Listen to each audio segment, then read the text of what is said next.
Jax didn't text once this episode. Pinky promises don't mean what they used to. And Janet is Janiting. And it's real annoying. Welcome to Showmance, the only show on the internet doing deep dives on shows with no depth. Shows as shallow as Brittany's "sorry I called your husband a drunk, but I was drunk" apology. Hey, gang. You never laugh at my things. That one was funny. I always laugh. I always think they're funny. No, you just are doing a solid, and I appreciate that because they're not all bangers, and I know that. All right, so we get back where we left at the end of last episode, where we're in Brittany and Zach's room arguing over why does half of the cast call him Daniel and then half of the cast call him Danny? I didn't even notice. Yeah, Nia always is like, because Daniel was doing this. I'm like, why so formal? He was on iCarly. He's Danny. I had a friend in Not high to school her. where his name was Matt, and when you would call his house and be like, "Hi, Mrs. Keene, is Matt there?" And she'd be like, "Is Matthew here?" "Yes, Matthew is here." Oh, right. You know what it reminds me of? It reminds me of parents that are like, I've named my daughter like Grace Rose. Yeah. And like you can like, oh, hey, Gracie, it's Grace Rose. And it's like, no one's ever going to call. She's going to be on the playground and people are going to say Grace or Gracie. Yeah. Grace, it's too much. Yeah. I don't think it's weird that Nia calls him Daniel. I think it's totally fucking tracks for her to be proper and call him by his Christian name. Yeah, like, do you think when they're having sex, she's like, oh, Daniel, yes. 100%. I think the 3 times that they've had sex. 4 times. No, 3. You don't think they did it once before they Oh, maybe conceived a the baby? honeymoon. Maybe a Hold on, honeymoon you. sex. No, I think Yeah. those two No, I think are they are railing blanking. all Okay, the I- time. too, yeah, Yeah. too. In a 'Cause it's very blessed by the sweet Lord. way. So, Yeah, right. They're allowed to. Party now. on. Anyway, Yeah. they're all up in arms about what was going on, which is basically the crux of the entire episode. And I cannot wait to hear. I self-beeped, Nat. I cannot wait. I appreciate that. No problem. Less work for you, girl. I cannot wait to hear what you guys think about this, because really, this is what we're talking about. We either think that we're missing something and he does have this problem that everyone else is seeing, feeling, experiencing, and Nia just kind of wants to keep it under wraps because they're a more private couple, or it's just normal stuff and like him getting a little out of hand sometimes or whatever, and she just again doesn't really feel like talking about it because she doesn't think he's got this big problem. But we'll obviously get into it. But I feel like that's what the entire episode is about. Yes? Yes, because it had to be, right? Like Michelle and Jesse aren't speaking to each other. Clearly, that's going to take a little breathing. Jax is in rehab, so Brittany doesn't have shit to do. Yeah. Melissa and Jasmine are the only 2 normal people here, so like they don't have any conflict, even though Jasmine kind of chimed in on the weird fake make-believe fight, right?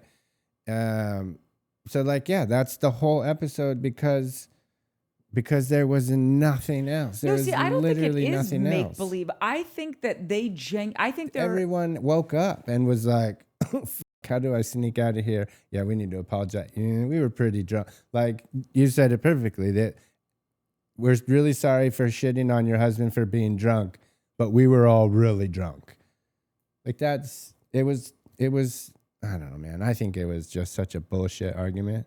And it came from, like we talked about, no one even no one asked her, said, well, he's drunk. Like it never even came up. Are we missing some massive piece of this puzzle like that we haven't seen? Or you should have just asked Nia. You should have just brought it up to her. Why are you all talking behind her back? I think they wildly overplayed their hand and it blew up in their faces. They were too drunk to execute a plan. Dude, 100%. If they'd had like a sidebar about it, like, God, Nia looks so good every episode. She never gets, like, everyone loves her. Like her whole first season was great. She got like all of us like with her on the postpartum stuff, and like everyone else has just kind of had their days. And then also Jasmine hasn't really had much of anything, and this could be her thing, because we talked about this, like the only person that really truly has a beef here is Jasmine. And the reason she's so annoying about it is because she's glomming onto Brittany's issue, which doesn't really exist. Brittany's just wasted and just and overwhelmed with everything and all the things, and just a little erratic right now and playing off of all those emotions. but it's weird that Jasmine won't just use her own excuse, which is I'm still not over what he did, which is fine. But yes, and I want to get into that when we are at that girls' dinner, because that's when I think she really like doesn't let it go, and I have questions for you about that. I did think it was really funny when Danny walked in the room, like wakes up from a nap. This is my nightmare, by the way, okay? Because I'm just thinking everyone's mad at me, just in general, and so like he's I knew it. It's true. It's happening. Right, It's so, really like, happening. Could you imagine waking up from a nap and you're on vacation and it's like you finally have a second to breathe, like no kids, you're done with work, and you walk in and your wife's like, oh yeah, they're all talking about us, but more specifically you, bro. And he's like, what? Yeah. And honestly, good on him that because if that was Jax, if it was Jesse, if it was any other dude, he would have been up in their grills about, what are you talking about? You're a scumbag. Like, And he was just, okay, you know what? But this is going to be such a weird episode because this whole thing is, sorry we got mad at your husband for being drunk. We were drunk. And sorry, we're also mad that you guys pretend to have this perfect life, but it's not pretend. Like nobody's perfect. I'm not saying they're perfect. No one has a perfect life.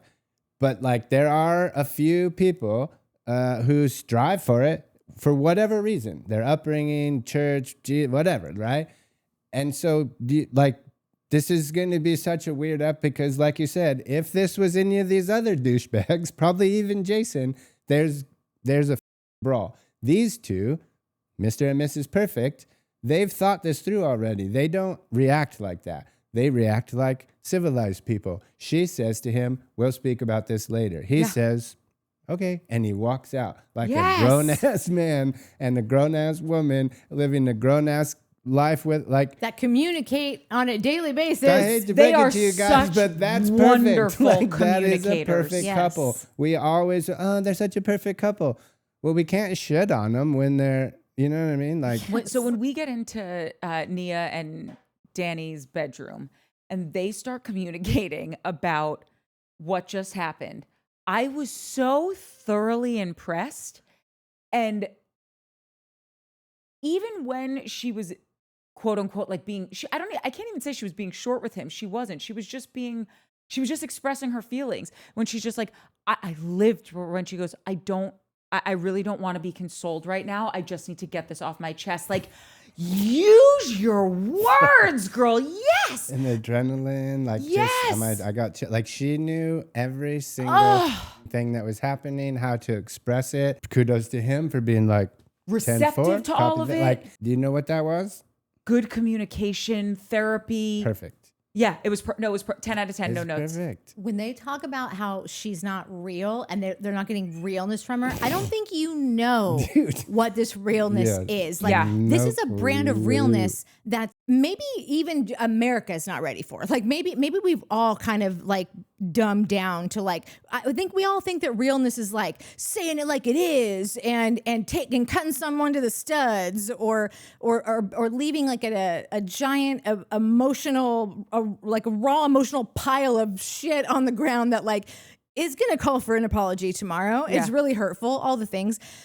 Realness is actually saying, this is what I need right now. I don't want that right now. Don't touch me right now. Okay, you can touch me now. That is like, we don't know what that is. We don't practice it. We're so used to like the shittiest version of realness that we don't know it right in front of us when we see it. I mean, we do, because we're like literally dissecting this whole thing and asking ourselves what is setting this couple apart. But I don't think that they realize it in the moment that like, no, this is just years of work. Yes. Of constant work.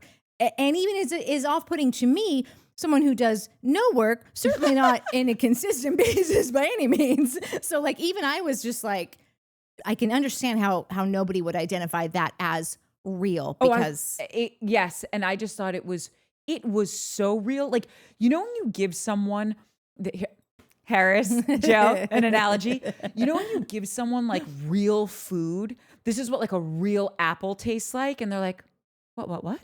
And this is delicious. And you're like, right. because you've only had like a processed apple pie from McDonald's and you think that's what an apple is. And it isn't. It is an apple. It's not. There's apples in it. And okay. So this is truly like, no, this is the real nectar. This is the real stuff happening. And just how he was able to take, when she was saying, no, you did have too much to drink. And she's like, you need to hear me. She wasn't sugarcoating it. She wasn't babying him. I love their relationship so much because do you know how so many times women have to, I think, like treat a guy with like kid gloves? Yeah. Where it's like, well, No, God, that's no. never happened. You're fully fledged. Sorry, Christy. I'll stop now. No, but it's true. Like we do have to like account sometimes, not all the time, but Yeah. And no, I should be able to say to you, and I'm on your team. I'm not, there's a difference between speaking directly and kindly to someone as opposed to like tearing them down. And she was just being direct, but she didn't raise her voice. She wasn't saying anything nasty. She was being factual. And she was like, no, you need to hear me right now. And to his credit, he absolutely heard her. And they do what I think is the number one thing that every couple needs to do to always make sure they are in a healthy relationship. And it's they know they are on the same team. Yeah. Once you think that your partner is your enemy, that you guys aren't on the same team, that you have to, like Jesse says this later in the episode, he's like, oh, did I win or did I fail in my marriage? And it's like, no, it's not about winning. It's did my partner and I succeed together? Yeah. And Nia and Danny, I just think get that in spades. And I think we saw that in this scene. And I loved it. I could watch them so that they could be part of Lexi's boot camp. It's like couples, this is when the F boy now gets in a relationship. Now Nia and Danny come in. Yeah. Yeah. I mean, listen, I jumped the gun on Lexi having her own boot camp after 40 minutes, but there's if the boot camp comes to fruition, Nia is definitely involved. I just think I don't foresee Nia next week running it back for clout or like the game. You know what I mean? Listen, where it's like a I'm not finale out on her, but like it just whatever. Everything is great. Like all the things that she's doing, their relationship, we've talked about, it's so perfect, blah, blah, blah. I don't disagree. It is interesting to wonder where that directness came from. And if you grew up with someone who's supposed to take care of you, who you feel didn't take care of you, and you grew up your whole time growing up as a child, like this person didn't take care of you, and then as a young adult, you can't seem to take care of yourself. You're still living in a car, and what you know what I mean? Like, I would imagine, and you're a 4th degree black belt. Like at a certain point, she probably this is probably her coping mechanism. I know that what she was like, well, my therapist says I'm my positivity, you need to be positive to survive. I think what she needed to survive was to figure out how to take control over every single millisecond and aspect of her life, from karate or taekwondo or whatever, I think it was taekwondo, to her relationship, to her friends, to her husband, to when she's having kids, when she stopped having kids, when she's getting her body back. Like, she grew up having no control and having this person that was supposed to take care of her clearly have no control. I think I missed something. Her parents didn't take care of her? Like, I know that Yeah. I know that like they had a rough upbringing, but not a rough, I wouldn't even say upbringing. If you grew up homeless, I would imagine a kid thinks something's wrong here. Like, and she never said anything about her dad. I thought maybe I missed that, like the mom like was a loser and just dicked out and was like, I mean, obviously she never I don't said know anything what it takes. about her dad, so I don't. No, she did. She said her dad and her went and collected cans. She mentioned her dad on the second watch. I heard her say dad. Okay. Yeah, she did that, and her parents just split up. I mean, so. that's even worse. Like, and I get it. People, shit happens. I understand that. I also wonder. I do think parents. You had 2 parents that were there, and neither of them could get a job good enough to get an apartment somewhere, or you know what I mean? Like, and again, I get that shit happens. Like, trust me. That being said, like, I I'm not even shitting on her parents, and I don't even need to know why or whatever. All I'm saying is, from the kid's point of view, Yeah. growing up in a car, in a backyard, on the couch, friends have houses. Everyone's got these. Why don't we have a house? Oh, these people are supposed to take care of me. It's subconscious. Like, you grow up thinking, I have no control because I'm just a kid, and the people who have all the control are fucking flailing. Like, I'm a kid. I sleep in the car. I can't eat. I have to go humiliate and you know what I'm saying? I don't disagree with what you're saying, but I think control and having good communication are two different things. And I actually think with Nia, she talks about being in an abusive relationship. And I think the fastest way to know what you want is to see what you don't want. And so clearly there was stuff going on in her childhood that she didn't want to emulate.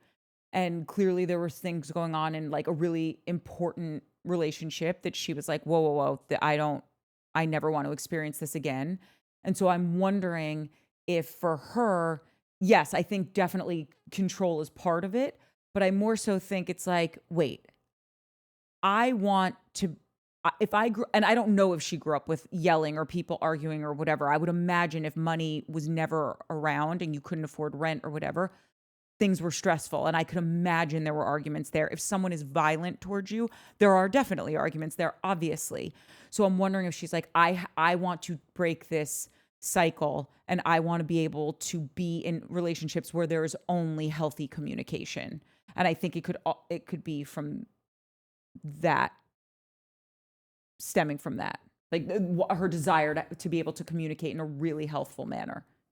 And like I said, I'm not disagreeing with what you're saying. I think though that like, I think both can be true, but I also think why she's good at communication is because I think she wanted to do everything differently. Yeah. When we get out of the bedroom scene with them, we go back into Brittany and Zach's room, and Janet, man, it brings up the whole drinking in the closet thing again. And I really like Jasmine, and I find Jasmine to be super logical. I think when she is explaining like her points of view 9 times out of 10, usually, but before this episode, 10 times out of 10, I was like, yes, yeah, that's the Greek chorus. That's the one who's saying everything that makes sense from the audience's point of view. But in this episode, I wasn't connecting the dots with her. And so she did say in that room, she was like, he's an alcoholic or he has a problem with alcohol. Some words to that effect. And then when she was in front of Nia or at a later part in the episode, she was like, I did not say that he had a drinking problem. I'm like, yes, you did. And I think she's just backtracking because it's like, I think Jasmine is smart enough to know, like, you can't diagnose someone with addiction. Yeah. They have to do it for themselves. Like, it's not for you to say. You could say, listen, I don't think you have a healthy relationship with that. I think maybe you should look at that, which she was saying to Nia's face, but that was not what she was saying behind her back. And that's what was going on in that bedroom when Janet was running her mouth about the mac and cheese cup and the tequila again. And it's like, Janet, you live in the biggest, shiniest glass house, man. Yeah. You got to be real careful because you talk about everyone like there is not one crack in your foundation. And what I know is that everybody has something that's not perfect, that's going to come to light, whether you're on a TV show or not. And I just think it's so gross to have no humility or no wiggle room for the acceptance of like other people's flaws. She's so she just lucky never does. She has that husband of hers. He is literally the only thing that every episode I go, is she? I'm only looking at her. There's moments where you wonder because I'm wonder about like whether that Janet might be not a fucking batshit psycho Looney Tune. I wonder about how she got someone so sweet and that like dude's not sweet. Yeah, that's what I've finally come to my like, and like I like him and tell it, but now I'm like, dude, there's no way. I'm with Mike. No, Janet is. I understand that. Like, I don't know what a martyr who's too much of a pussy to die. Like, I don't know what that person is called. That's Janet. Janet wants to be a martyr, but then when you're like, okay, well, you have to die, right? She's like, well, I don't want to do that part. Like, of constant victim, like, create a victim, build a victim. Like, I don't know. She has a perfect life, seemingly, and all she wants to do is be like, oh, this happened to me. Oh, Zach said he wants my baby to be murdered and ripped out of my body. Oh, he followed me into this cat. And again, not shitting on people who have these experiences, but like, lady, fuck the fuck off. No, again, I understand. It's just that Jasmine can be fucking weirded out about all that shit. Yeah. Melissa can 100% be weirded out about all that shit. But what, like... Nothing has happened to you, Janet. Nothing. And you just keep meddling in other people's business for Janet no reason. is like a dumb version. There's a speck in her that I like, because I keep trying to think like what characters, like I've seen this person. Have you seen a movie called Election with Reese Witherspoon where she plays a character called Tracy Flick, where she's like a million years ago? I don't remember it. she's just like so calculated and disgustingly obnoxious. It's a great like old cult film. She goes so well with that story that everyone tells that she came from elsewhere and infiltrated a group of people that she saw on television. And now she's just doing everything that she can, using all of the things that she thinks that she's learned by watching television, but not really understanding how it works because it keeps biting her in the ass. Vis-a-vis, Watch What Happens Live, all the polls that she lost. Like, I know you didn't see it, but like, so it bummed is I like, missed it. you It was can't believe, like embarrassing. I've never seen polls lost like this before. Like, was Janet right or was so-and-so right? It is like so-and-so by 95%. Yeah, like a bunch of 95s. 95s to 5s. It Is was she, horrible. what did she Janet say? blowing She just grins, a Danny's stupid drinking fucking into grin. something that it's not? Yes, 95%. Who causes more? Who's more of a shit stir, Janet or Kristen? Janet, 95%. Like, I mean, it was all around though. Like, it was insane. I've never seen poll numbers like that Even for Michelle, everything who she everyone did. hates, she only owe Nia? lost one of them. Oh yeah. Yeah, this was record Does setting. she owe Nia an apology? 95% say yes. She does. Like the audience has clocked her, and I'm Good. so proud of the audience because it's a toss up. You don't know what you're gonna get. Yeah. You don't know how people have their own experiences, might relate something with her. She talks about being in a relationship, which we'll get into later, but having like this abusive with addiction, and so you think that there might be some people that are like, no, that's happened to me too, because that's happened to so many Americans. Nope, still not buying it from Janet. Like, thank you. Yeah. So good. Janet is the participation trophy kid that got put on the travel team because their parents have money. Yeah, you're so And right. you're not good yeah. enough to be on this team. Don't you dare. What? I wasn't doing nothing. Oh, look, he's trying to make up with you. Your lips will start burning, Viv. Fifth. No, Fifth's I like, love when he wanna- does that. I want to get poofy lips. Fifth. When we're wrapped up, wait, does anyone have anything else to say about this? About little- Janet? Sucky Janet infiltrating my travel team and not being good enough to play, costing us a championship? No. Okay. Just because we're going to really deep dive into this when we get into the girls' dinner. Yeah. I don't know. For me, this next scene with Sheena and Michelle walking through Runyon was like, could have been half of the scene's length. Yeah. It was just such a nothing burger. It was interesting to hear that Aaron is so over dealing with. I did like that. I like that he said that. Me too. I like that. But also, as you mentioned, that's Runyon Canyon, everyone. Yes, I was thinking that.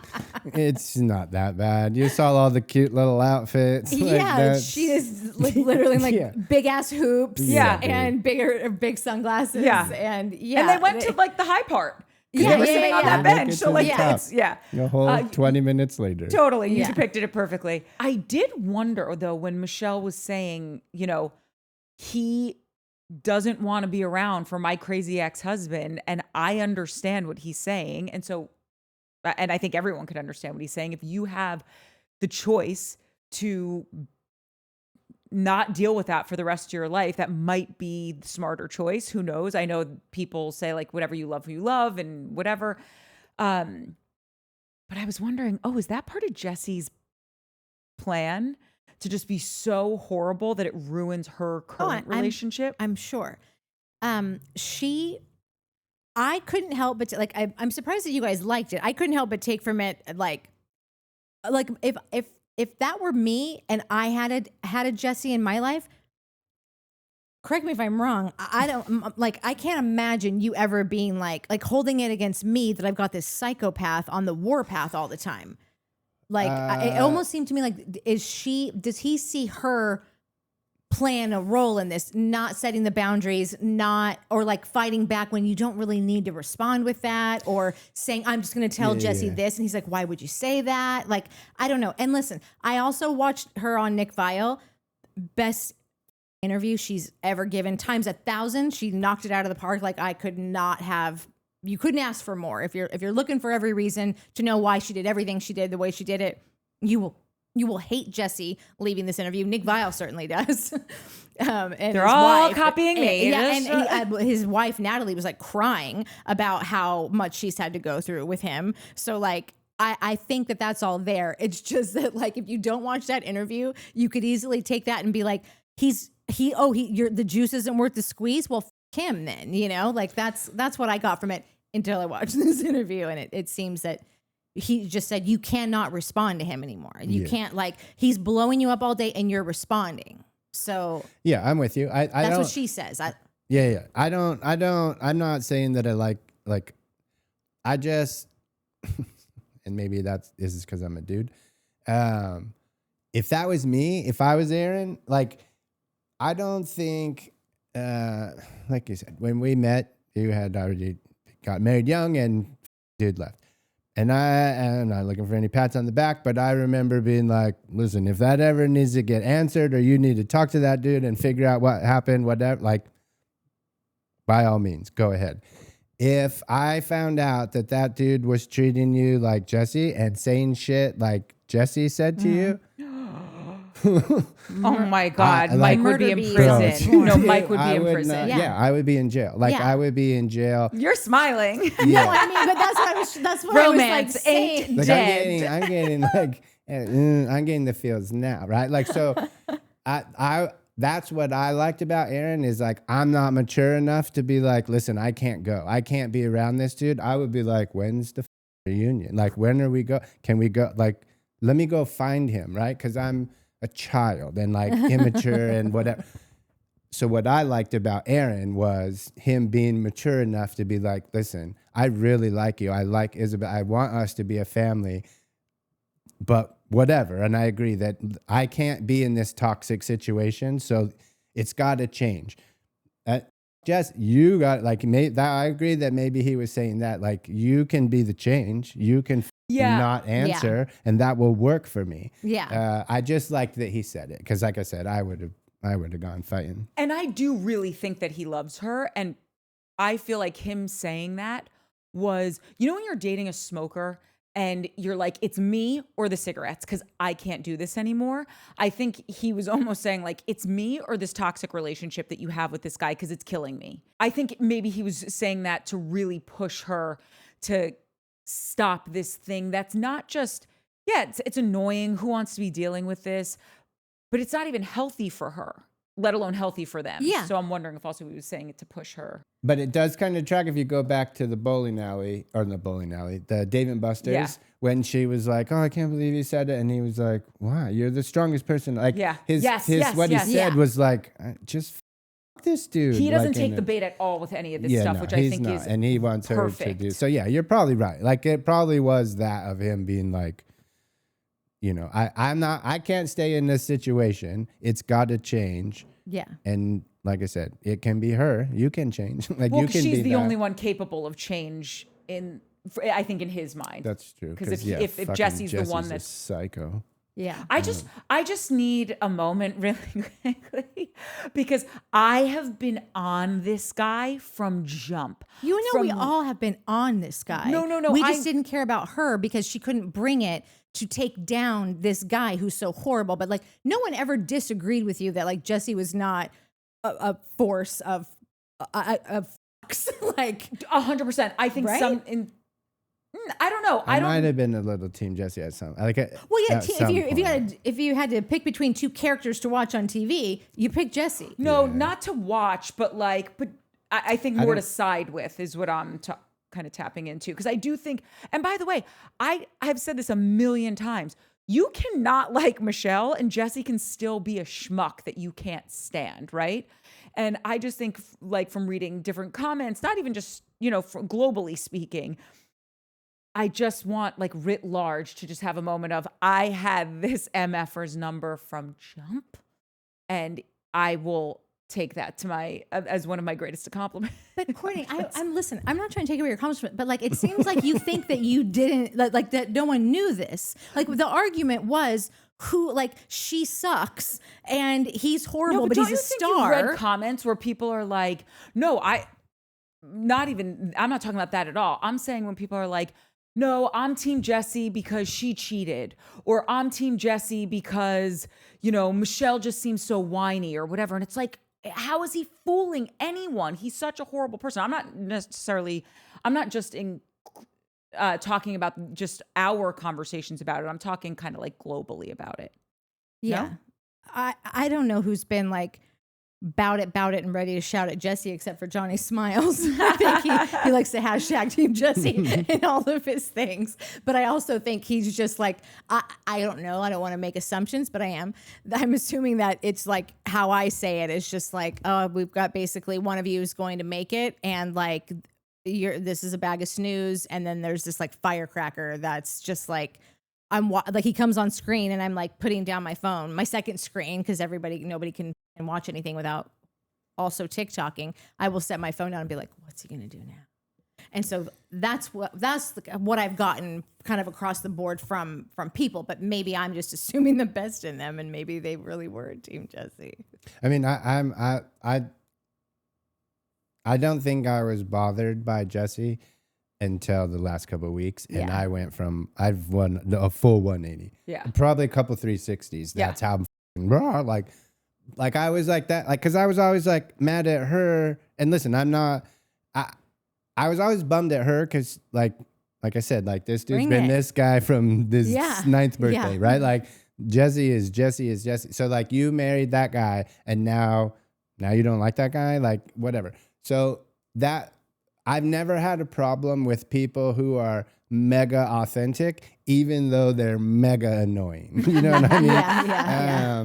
I tell you, I used to work with a girl who we worked on 2 shows, but these shows were in the same office, and she bugged the shit out of me. Like we didn't really talk, but I was just like, oh my God, that girl's so fake. She just, and then somebody left. This girl took that job. I was doing this job on the other show. My boss was like, you need to go train her and teach her how to do the thing. Oh, God. And I was like, dude, come on, man. Isn't there anybody else? And she was like, what, go?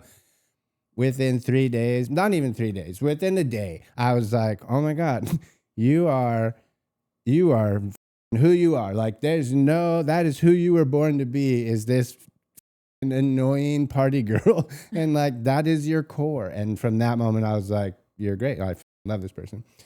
I'm keeping all the now, by the way. Because it's too much.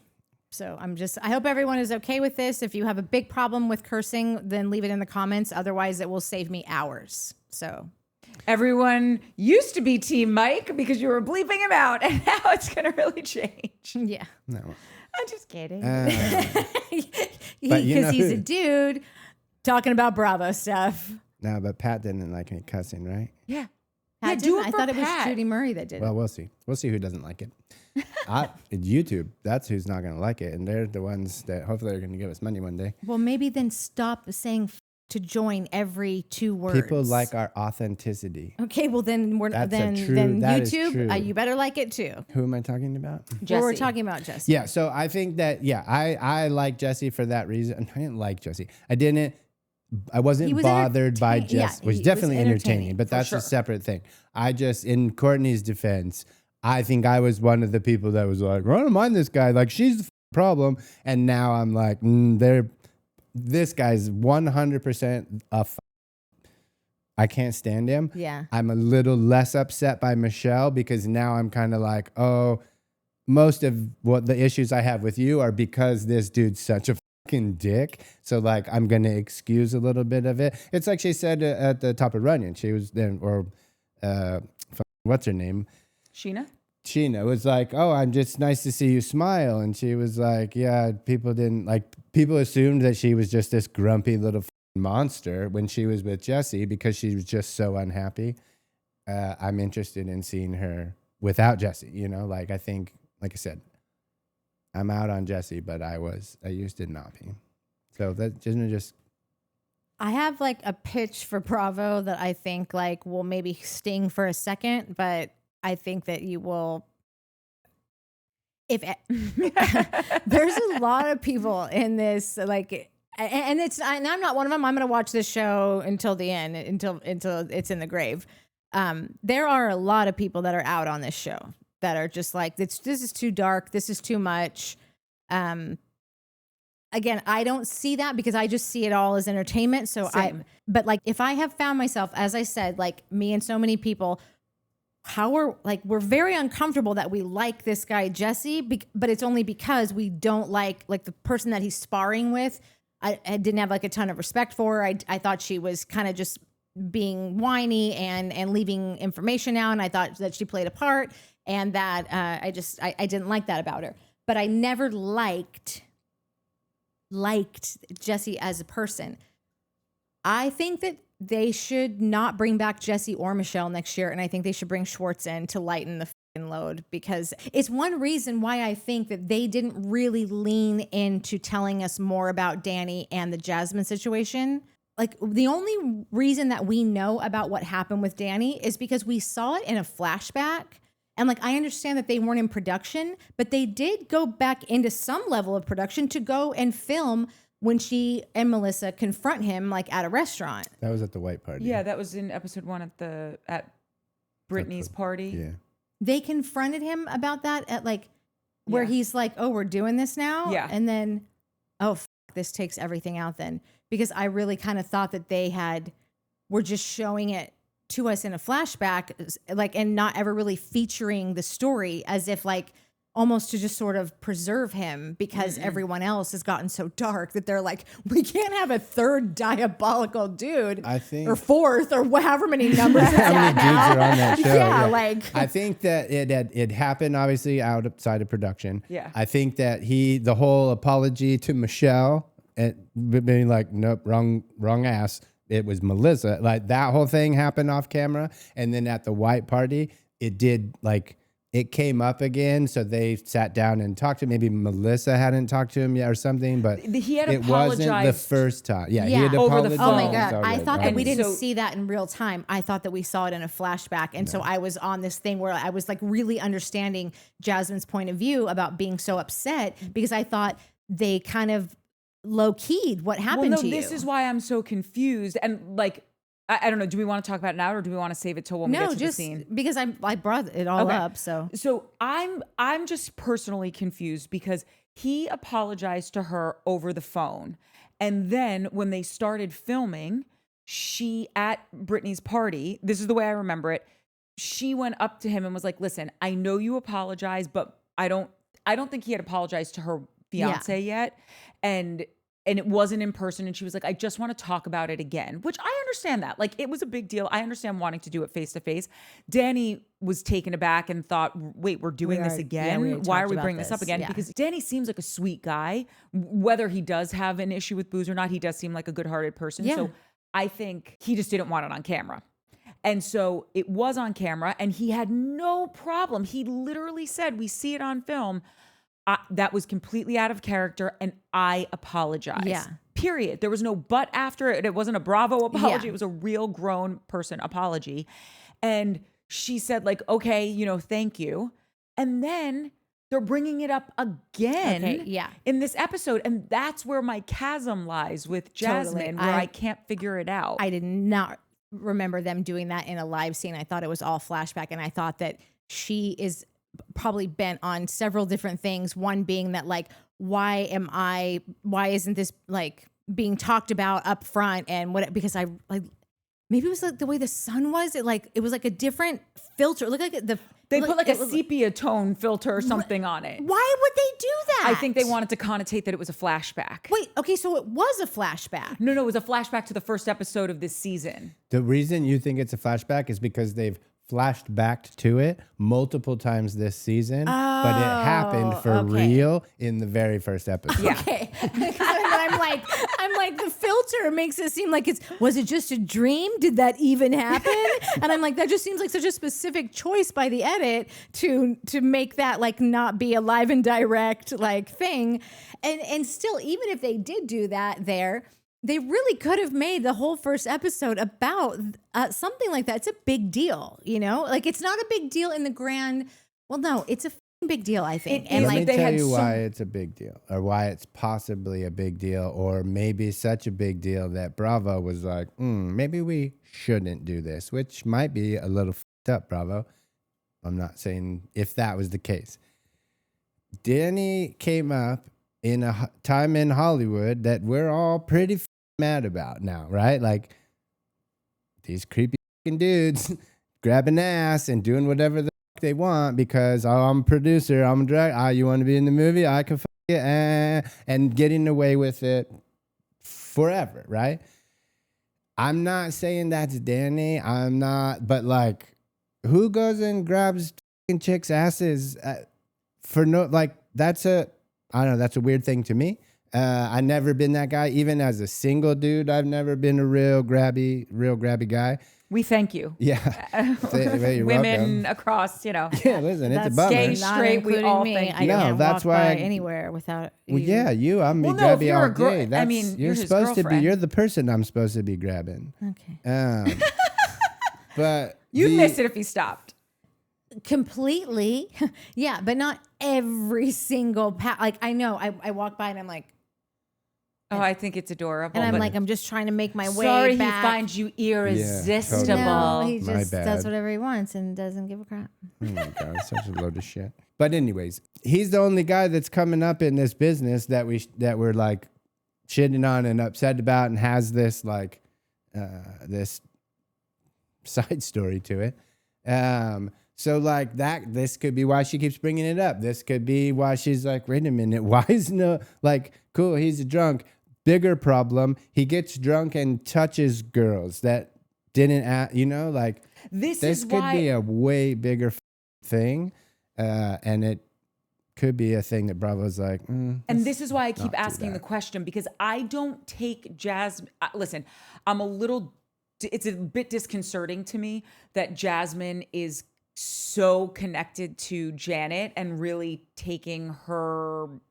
No, takes because they're on both things. victimizing it. Like, listen, I think again, I think Jasmine has a reason to Right. be a victim, and like this dude grabbed her wife's ass. Yeah. We're having problems. I think that's her connection to Janet is In this situation. Got it. yeah, is because Janet is trying to be a fake victim, right? Right. And then the Brittany thing, I don't know why everybody's clamoring on to Brittany's.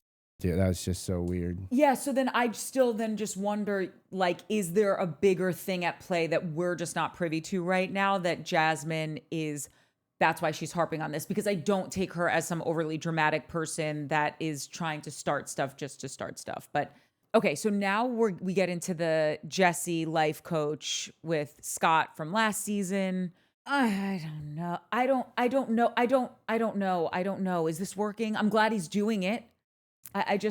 Is it for the cameras? Does he really care? Does he really want help? Well, I think that Jessie probably also just like looks at him almost as a consultant. I think when Part of his team. that's kind of, I think he's building out his team as part of his whole, of the life of Jessie. But my biggest from that scene was when he says she was cheating on you for 2 years and that really hurt you. And I'm like, okay, it's one thing if this is Jessie's therapist, like alone, but this guy saw them several times, like together. He said it so matter-of-factly. So I'm like, I'm sure that's what Jessie told him. right, but I'm saying that he saw them together as a couple. I'm sure that they talked about that during that. No, it absolutely could have been. I know people that go to couples counseling and then only one partner goes back, and then they say, you didn't know this when you were seeing us, but X, Y, and Z. And Scott only knows what Jessie's telling him. So if I have any guess on what happened, Jessie, since they were seeing him as a couple, he's probably like, listen, she admitted to kissing someone, and I'm telling you she was cheating on me for 2 years straight, or whatever. I'm sure that that's just information that Jessie has relayed to him that was not relayed as a couple to Scott? I don't know, man. I mean, like that's a toss up for me. Like again, like I wouldn't blame her for not wanting to, like looking for anyone else for 2 years. I would like it really. This guy is so horrible. Like it's not about like, well, is she a good person or a bad person? It's just like he was seeing them. I think that he probably has mentioned that before. And for the guy to say it the way that he said it, also like if he's a professional at all, he would say, from what you've told, like he wouldn't say that on television. He wouldn't, like, it's just a big, unless he's like, he's not really a real therapist. Yeah, he's dude, a like, life listen, coach. I Like, don't- okay. yeah, like- I did look at his Instagram I- account, and he's also selling cars, which is totally fine. Everyone can have different jobs. I was confused by that. Yeah. The life coach, and this is gonna sound so shitty.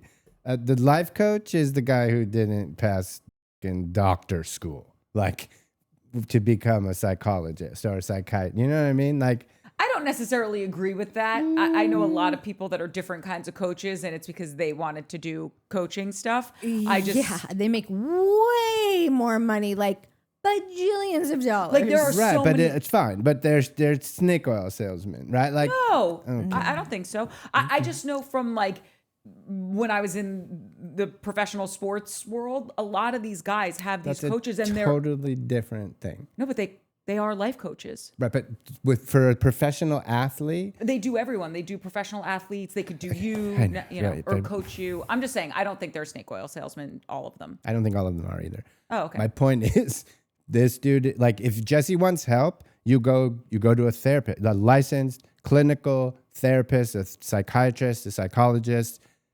You don't book a life coach for your reality show. Like, I've just been to I'm so not many buying therapists it. that were just not any good when you're paying someone and No, your I'm insurance not doesn't take saying- them and they yeah, are charging a lot of money. I think- I would yeah. love to have a life coach. I can't afford one. If anyone is one and wants to offer their services, holla back. I'm just saying. Well, what did you guys even take from this scene? Like, I just felt like we were at the same place when we started as when we ended. I thought the advice he gave him was like, this is where we're at. Jesse does. You never heard where like attention goes, energy flows, or like any of these things. Of course, the grass is greener where you water it. Of course, if you are harping on the fact that you hate your ex-wife and you think she's the worst person who's ever been born, like this side of the Mason-Dixon line, that like, yes, that's going to be in the front of your awareness, and that's all you're going to feel all day long. Like, you need to pay someone $300 an hour to tell you that? Yeah, if Michelle, I need everyone, if they have a moment, to watch this interview, because at this point, I just don't trust anything this dude says. But Tom Schwartz does. And I do not take Tom Schwartz to be, I don't think he'd waste time telling us. His best to give friend him- was Tom Sandoval. I get that, but I I'm also just saying, I think Schwartz is so loving and so open-minded and can give people such like a long runway to figure things out, that I think that might be what he does with not just the Sandovals in his life. I think he does it to everyone. And so I think when he was on Nick Viall, he said, Jesse is a complicated character, and you know, he's not all bad and all this stuff. he didn't say he's not all bad. He was like, he was very endearing of him. Like, See, I didn't take it that way. I thought what he was saying. the only bad thing he said about him was that he doesn't like the way he treats Michelle. And that was like, that's the only bad thing he would say about him.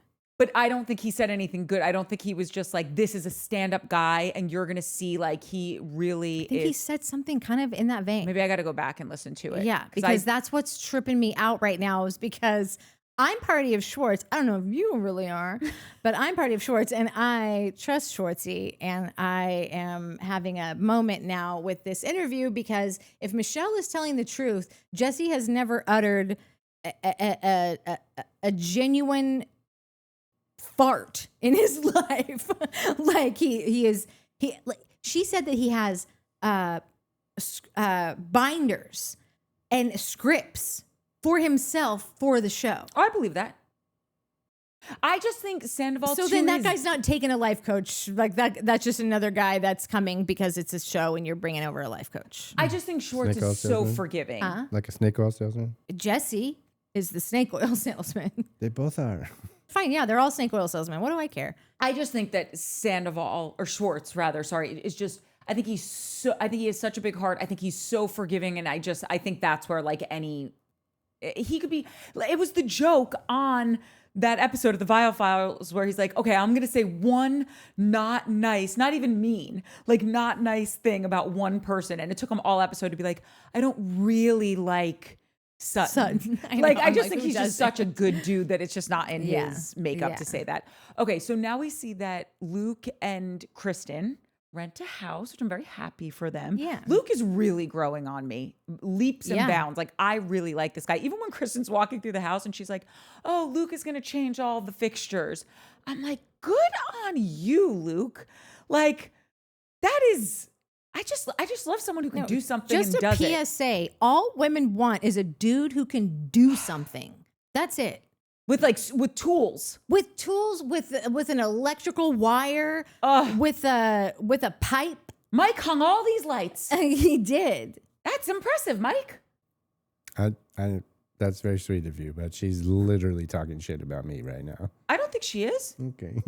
This whole set, all these cameras set up, all these lights, every single thing that's in the place that it's in. I don't know how to do any of that. No, she's being totally serious. Like, even when we would just shoot on our own, she would be like, I can't even touch this stuff because only Mike knows how to do it. I'm anyway. Okay, I'm Listen, being totally serious. Don't get Chrissy against me, okay? You don't get Christy against me. Okay, so when they're at their new house and Jasmine comes over and we start talking about like the whole Danny thing again, this is why Kristen and Luke are like the unsung heroes of this season because they're just spitting truth. Yeah. So organically throughout the season. Like when Luke just goes, can I just say, when is it ever a problem ever that anyone in this group gets drunk? Yeah. Why are we just hating on Danny because of it? And this is why, because I do respect Jasmine when she says like, I'm just triggered by it. I feel like there's gotta be, I feel like if there wasn't some thing with it, she wouldn't have that issue. Now, with that being said, if Jasmine didn't chime in with this, I would not have one doubt in my mind that that is the most accurate statement Luke could have ever said. He has 3 kids under the age of 3. He has 2 jobs. He's an amazing husband. They're all going to therapy. Like he is working his ass off to be present and good in every aspect of his life. And it really did. I will say this, listen, nobody's perfect, but I just want Jasmine to know it is a lot of work to be a voiceover actor. That was one of maybe the most ignorant thing I've ever heard out of her mouth. Like having just no idea like what being a you're voice in this actor industry. is. You have friends who are actors. Yeah. Being in that booth, doing that concentrated work Yes. for 8 to 10 hours is exhausting.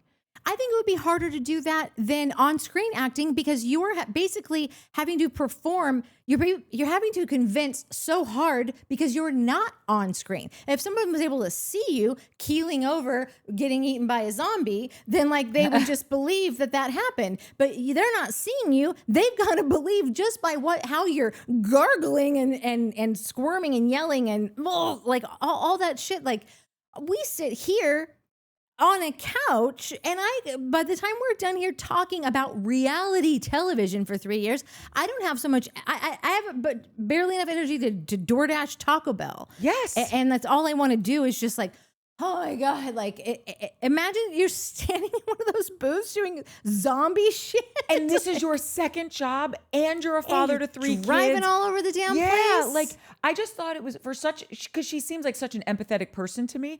I thought for such like a kind, empathetic person that was such an ignorant comment to make because this dude has a lot on his plate, and I really do think that he handles it very gracefully. He does not Yes, last season was he crying about some stuff and complaining about it, but like, how could you not? He's exhausted. I know. And this is just really finding out that this was not just a flashback is really kind of making me think like, well, how did I get here? But it's because it started with the flashback.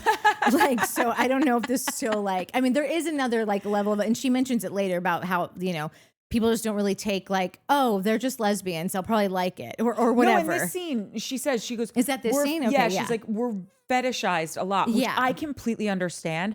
The only reason why I don't think her case holds water in this respect is because Danny was blackout drunk.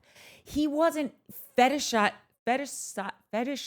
you, I don't think, because I don't even think he knows who he was grabbing or who he was talking to. Not excusing his actions. I'm just saying, No, I you could have understand. been a succulent. Right. Like, he doesn't know. But listen, the point is it happens, right? And no Yeah. one's going to argue that. Yes, of so course. That even the time it happens, when it didn't happen, it's still happening, I right? understand. It's I still understand. like first reaction is yeah. what the right? Got it. And yeah, okay, like then that she makes said, sense. friend group or not, like if and I don't know what would have been worse, to be honest, friend group or not. I think friend group is worse. Really? I do. Than a stranger? Mike, if you were so drunk that you grabbed my ass, it would be weird the next time I saw you for like a year. It would be weird. Yeah, it would be weird. Even when I would go and hang, like when we used to party at the Abbey all the time when we were just little babes, gay dudes all the time. You should just come straight up to me and just cut my boobs. Like I'd never seen them before, never knew them, never like, and it's weird because it's like, oh, well, I'm not into you, but we're all girls here. We're not all girls here. And also, I don't let girls do that to me that I don't know either. Like, but I loved it, but I let it, girls, gays, I don't care. I do not like it. And I just think like, if I thought it was weird coming from people that weren't into me, but just imagine if you're a lesbian and a guy comes up and it does that to you and you've already got that thing and like where they, because that is a thing. Like so many people Totally. don't take that seriously. And I just thought how unfortunate that Danny did choose them to do it to. And I'm not saying that he meant to do it. I know that he was blackout, but like he still knows he's sitting with his friends, and these friends happen to play for the other team. Yeah. So Which is such a weird to me. It's like, listen, I know people are weird, but like there are plenty of girls straight girls who want to do threesomes. Like that's the thing that you can find them. Lesbian girls don't like you. They like girls. Like, so for a dude to want to bang two lesbian chicks is like, that's like some, I'm going to get with that girl out of no consent type shit. Yeah. Like, they don't want you. They don't like wieners, bro. guys being like, no, she'll be into it. Lindsay, But they it's don't know. They don't know. But like, again, it's a control thing. It's a like, oh, you don't know. I know better than Exactly. you. Well, no, dude. Go find some straight girls that want to fuck you. You can find them. You got to work a little harder, but like the lesbians don't want your dick. You know what I want? A beer? Of course, Light, please. Now I get that comment that she was saying, because I was taking it as, no, he didn't even know it was you. Like, I promise he wasn't doing that. And he might not have. But that's the thing. It's irrelevant. I still think he didn't know it was them, but it doesn't matter because she's triggered by it because of the fact that she is fetish. That is a hard word to say. Yeah. And now that makes perfect sense. Yeah. And nobody really like did anything like how they said, if I can't remember who they used, but if that was so-and-so's wife, that would have been a whole thing. If someone did that to Nia, Someone did that to Nia, it would be like, a war. Jasmine brought that up. Yeah. And she's right. That's why I'm saying, like, normally anything she says, I'm like, yep, check. Yeah. So that's why I'm just so curious how the rest of this season is going to unfold with Danny's drinking stuff. Yeah. Next, we get to actually a very cute scene with when they're ring shopping.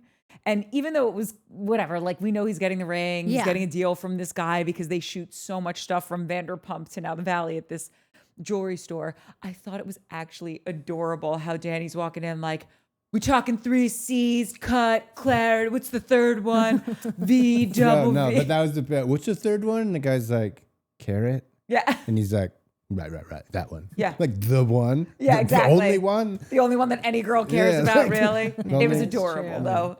And I'm excited I really am genuinely excited for Luke and Kristen. I think when he was describing how he knew that she was the one, and they took that 5,000-mile road trip, because I live for road trips. So I know you hate them. But I like, get car sick. Like, in what world would I You ever do. enjoy a road trip? Like, It's not about being up for it. It's about wanting to throw up for however many hours. Like that's Days. days on the kind that you'd like to go on. Like, Yeah, but that's why we need the RV, because you won't get sick, because you can, it's like a whole house. You can Yeah, I'm just with do Mike. whatever. Yeah, Get the RV. oh, okay, great. Go grab that. I'm trying. Do not tell him to buy it. It's going to show up here tomorrow. She already said I could. Okay. She said I could sell her car and get one. But did? we're selling something. Oh. Like you're not just going to get in our like that's what I'm saying. You got like this. I'm getting ahead of things. I'll just sell my BMW and then you can have your thing, as opposed to it just shows up here and then By the way, Great. we could take this on the road. I'll do a road trip and do the show. Yeah. Just don't threaten me with a good time. But I just thought it was really sweet when he said, I didn't know. I had never experienced having this thing that I really love, which is the road trip and going to a place that I love with the dogs and all that stuff. And with this girl that I get to make out with and laugh with and squeeze her tush and, just do all the fun Yeah. relationship stuff. And I'm rooting for them. I feel like she may have found the lid for her pot. no, I think she did. I think that she did. I hope she doesn't. I hope that they stay together because I really like them. She's on such a good streak, and it's gonna be heartbreaking if she goes back. Even when she just did that one line in the Scenes from the Next, where she's like, "Well, if he wants to say something, he can put his ring back on." And I'm like, Kristen, No, I'm okay with it. She needs to be in it a little bit. And no, I know, but I guess more so, I just hope it's true. Oh yeah. Like, Yeah. I just hope it's It's not gotta be another like, true. oh, I misheard something, and I think though it's I don't know, it could be this is just was like a full vibe that I'm running with. I have a feeling that Kristen is mad at Janet now for saying like Nia's mad at Janet. So now Kristen, who's like heard Team Nia and like, oh, you're gonna say some shit, you're coming through me, mother.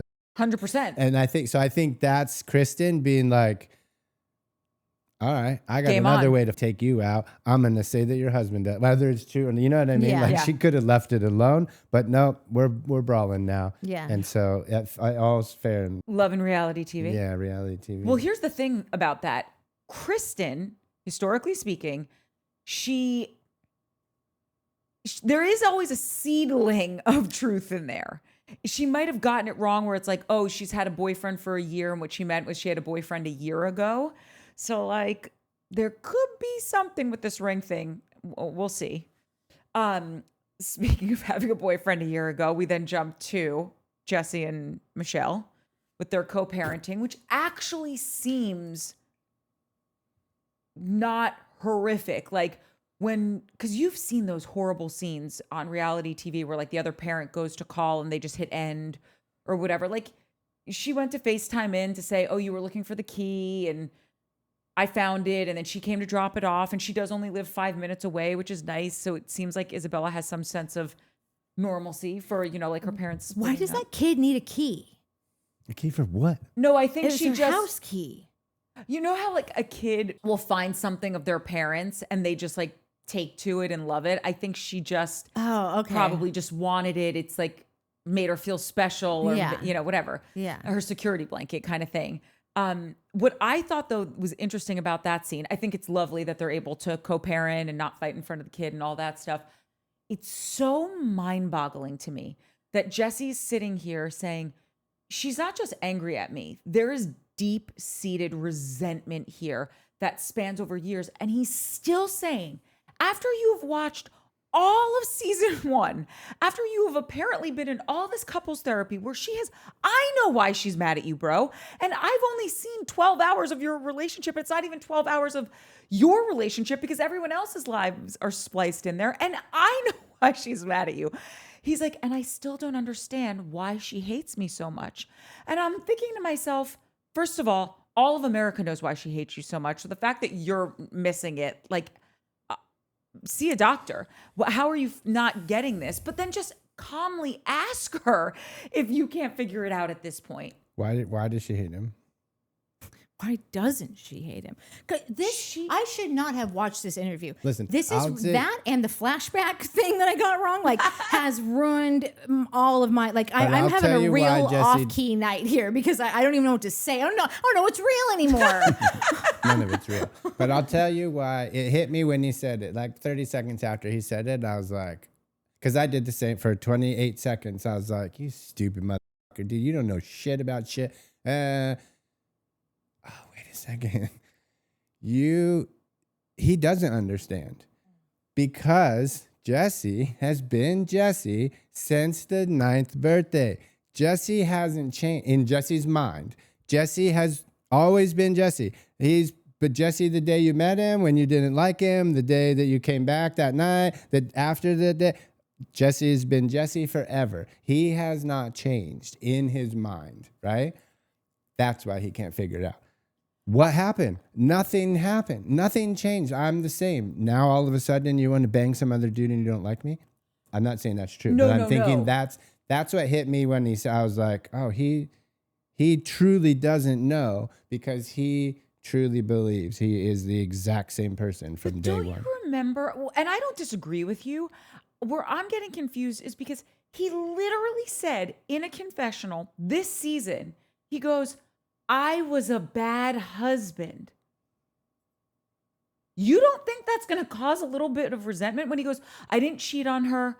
I didn't, I wasn't abusive towards her. Yeah, I was a bad husband, but I didn't hurt her. Like, you don't think being a bad husband is going to cause someone to have some resentment towards you? Her mom was sick with cancer. She's going through chemotherapy, radiation. While all this is going on, she dies in November. She said Isabella was really close with my mom. So Isabella called her dad and said, Grandma's in heaven. And so right then she said, was so nice. Jesse texted me, I'm so sorry for your loss. If you need anything in the world, say the word, let me know, whatever. She's like, doesn't need anything in that moment. Couple hours later, she calls him and says, I'm having a really hard, I don't think Isabella should be with me right now. I really need you to take her tonight because I'm a wreck and I just think she should go to your house. And he goes, I'm already on my way to Orange County. Called a couple hours later and said, I'll pay for a nanny if you want to get a nanny. Like, after, again, like, if you haven't lost a parent, then and like no one knows, but you would be dead to me. Like your mom, and those are my dad's, like, and they were everything. My mom is everything times 1,000. Like, I can't even have a conversation about like how that day's gonna go. So like for that to happen and after a long illness like that, and then to be on his way to, like, I've already left the house to go to Orange County to see his boo. Like, that's what you did. Like, among a plethora, I'm sure, of other things that were all just as like insanely hurtful and insane and just diabolical and just devil. Like, but November last year. This last year. So after the filming of what we're watching now. No, I think after season 1 wrapped. Oh, maybe.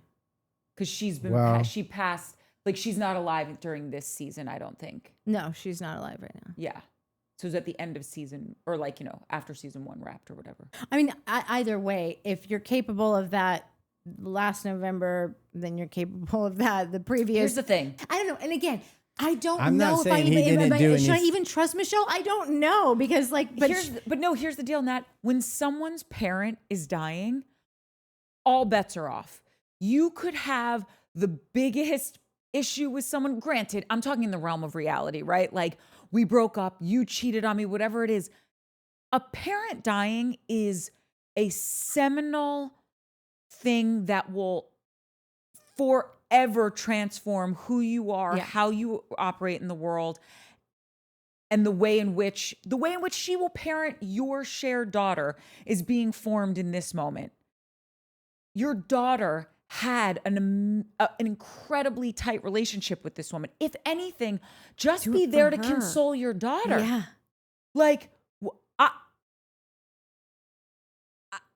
I'm speechless. I know, like because it wasn't just about her; it was about the little girl, who like, after everything, what you could rely on, what I thought I could rely on, is that he's a great dad. Yeah. Like he's super tight with her. And I still believe that he is. And she says that in the thing. She's like, there are a lot of guys that say like that they can take a kid full on by themselves. She's like, and I'm telling you, not every guy can do that. Yeah. When she's with him, I know she's getting 3 meals a day. I know she's getting a bath. I know that he's reading to her at night. Like, and like you'd think you would like to be able to expect that every guy does that. They just don't. No, he does seem like a good dad. He does seem like that. So that was just like one of those parts of the interview that I was like, he wouldn't even just turn the car around and come pick up his daughter the day that her grandmother died. Turn and that like, around. yeah, You jump the median yeah. and you head back and you pick up your daughter, and that's it. That's Yeah. it. Don't surprise Allegedly, me. according to Michelle, everyone, but it was really a good interview. No, I'm listening to it literally like on my way home. Yeah. Well, now we're in like the meat and potatoes. This is the whole girls' dinner portion of the ep, which I loved that they did this lunch, dinner, whatever, brunch, whatever the hell it was, because it was really light out, so it seemed more like a lunch. I thought it was so sweet how Brittany and Jasmine like just started it off. I want to apologize. And again, these were good apologies in my opinion. Yeah. Where Jasmine said, listen, I was drinking too much. I also am not using that as an excuse. I just want to let you know that was happening, just so if you're doing the mental math as to how did we get here. I thought they both gave beautiful apologies. And then of course, Nia opens up and says her stuff about her and Danny, and then the stuff about her childhood, which is heartbreaking. And the fact, and I loved what we've already touched on, that Kristen was like, anyone who ever wants to come for her, I will kill you. Yeah, Like, it was just so great. Yeah. And just leave it to Janet to just crap all over it. The fact that she couldn't draw a straight line between this is how I grew up and Nia telling you this, and this is why I act the way I do now, which I so relate to, not because I had anything close to her childhood, but when she was saying like, I would so rather, I have so much to be grateful for. And I'm not going to sit around and complain about things because I know how grateful I am because of how lucky I am. That was one of those moments where you're watching reality TV and I'm like, I relate to everything this person is saying. I don't like to sit around and be negative. I don't like to sit around and talk smack about people. I'm sure someone might be like, well, what are you doing here? But These aren't real people. they are real people. But I also I think we're doing things kind of in a constructive-ish manner, at least in my mind. Yes. Or I try, whatever. It doesn't matter. My point is like, it resonated with me. I got it.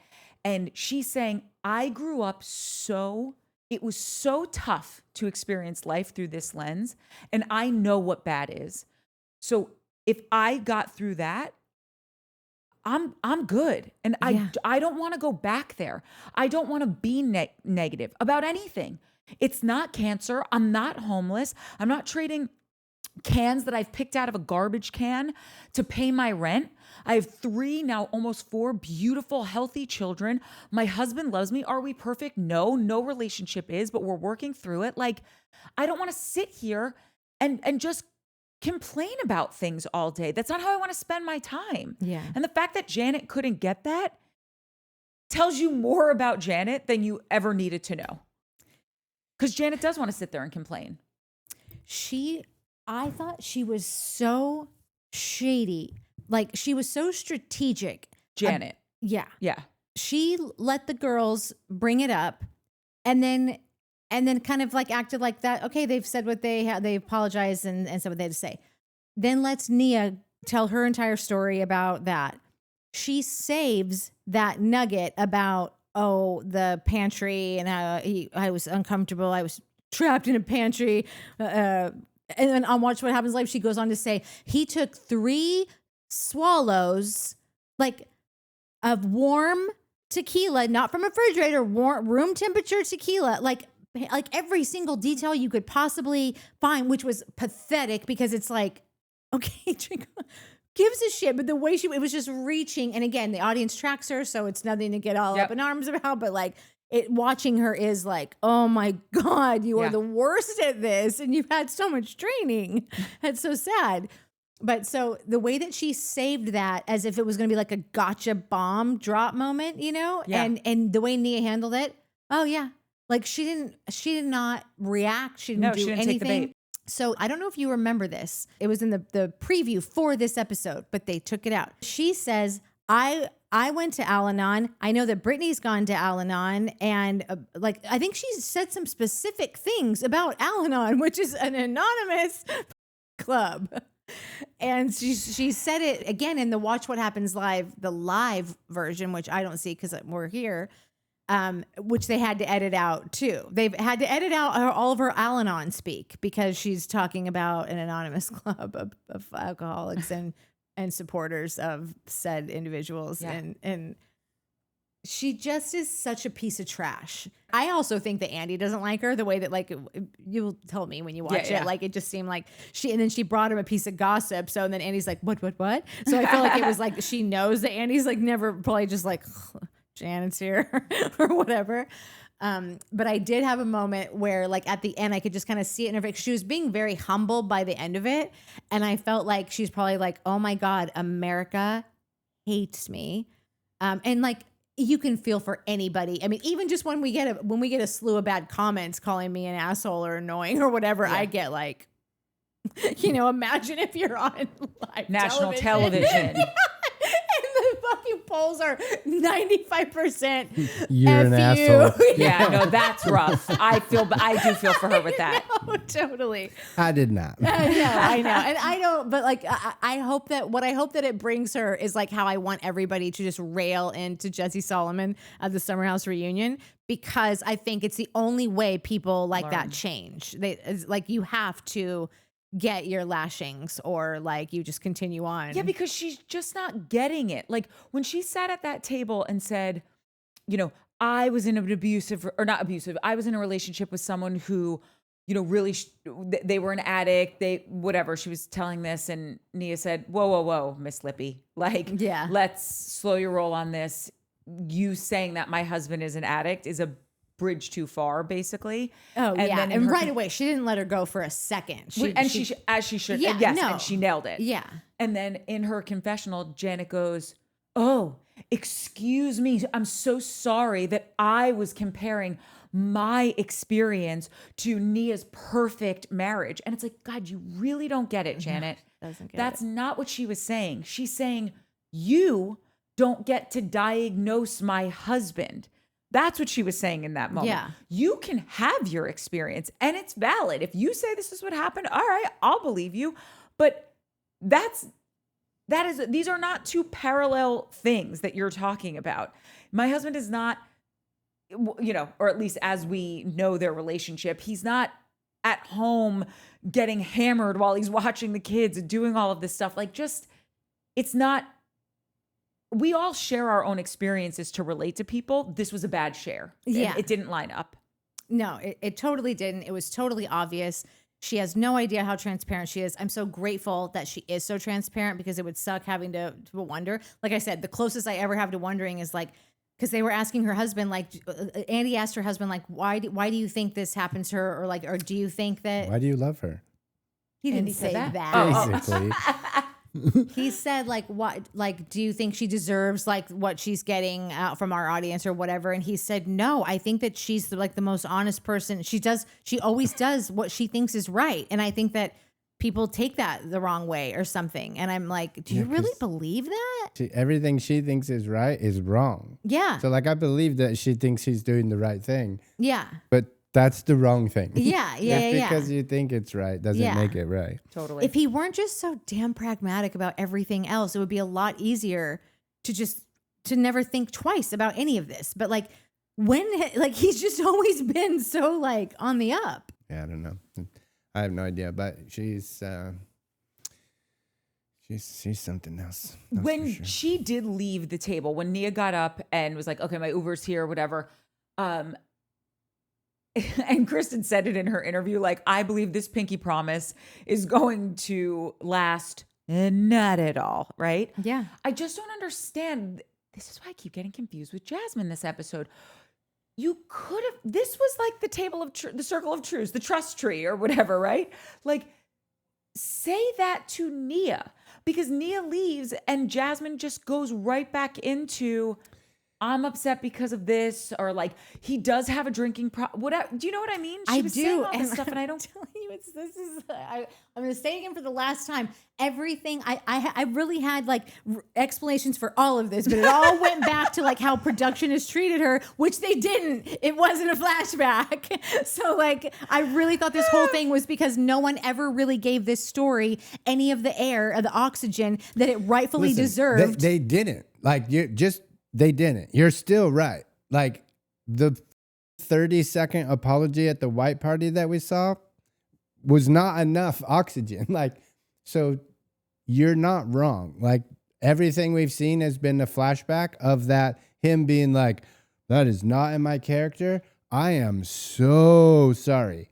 That's all we've gotten pretty much all year, right? Like other than the car. So like, you're not wrong in thinking that that could be what she's upset about, because it didn't get enough play. It didn't get enough traction. It didn't. And she probably is like, hello. Yeah. This guy, like if we want to take it to that level, assaulted my wife, my fiance. Yeah. Like, what are we doing here? Yeah. And I love Danny Bucco. Like I'm not trying to, I'm this whole thing has been about finding why Jasmine's doing what Jasmine's doing when she's never done any of these things. That's why. So I just like want to be sure to clarify. I'm still like really in on Danny for now until something else arises. I don't know, but like that's God. There's no other reason. It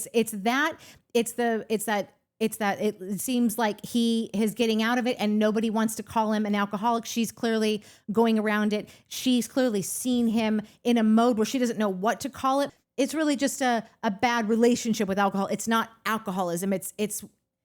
But for him to say that was so out of character, that's not me, I don't even remember it.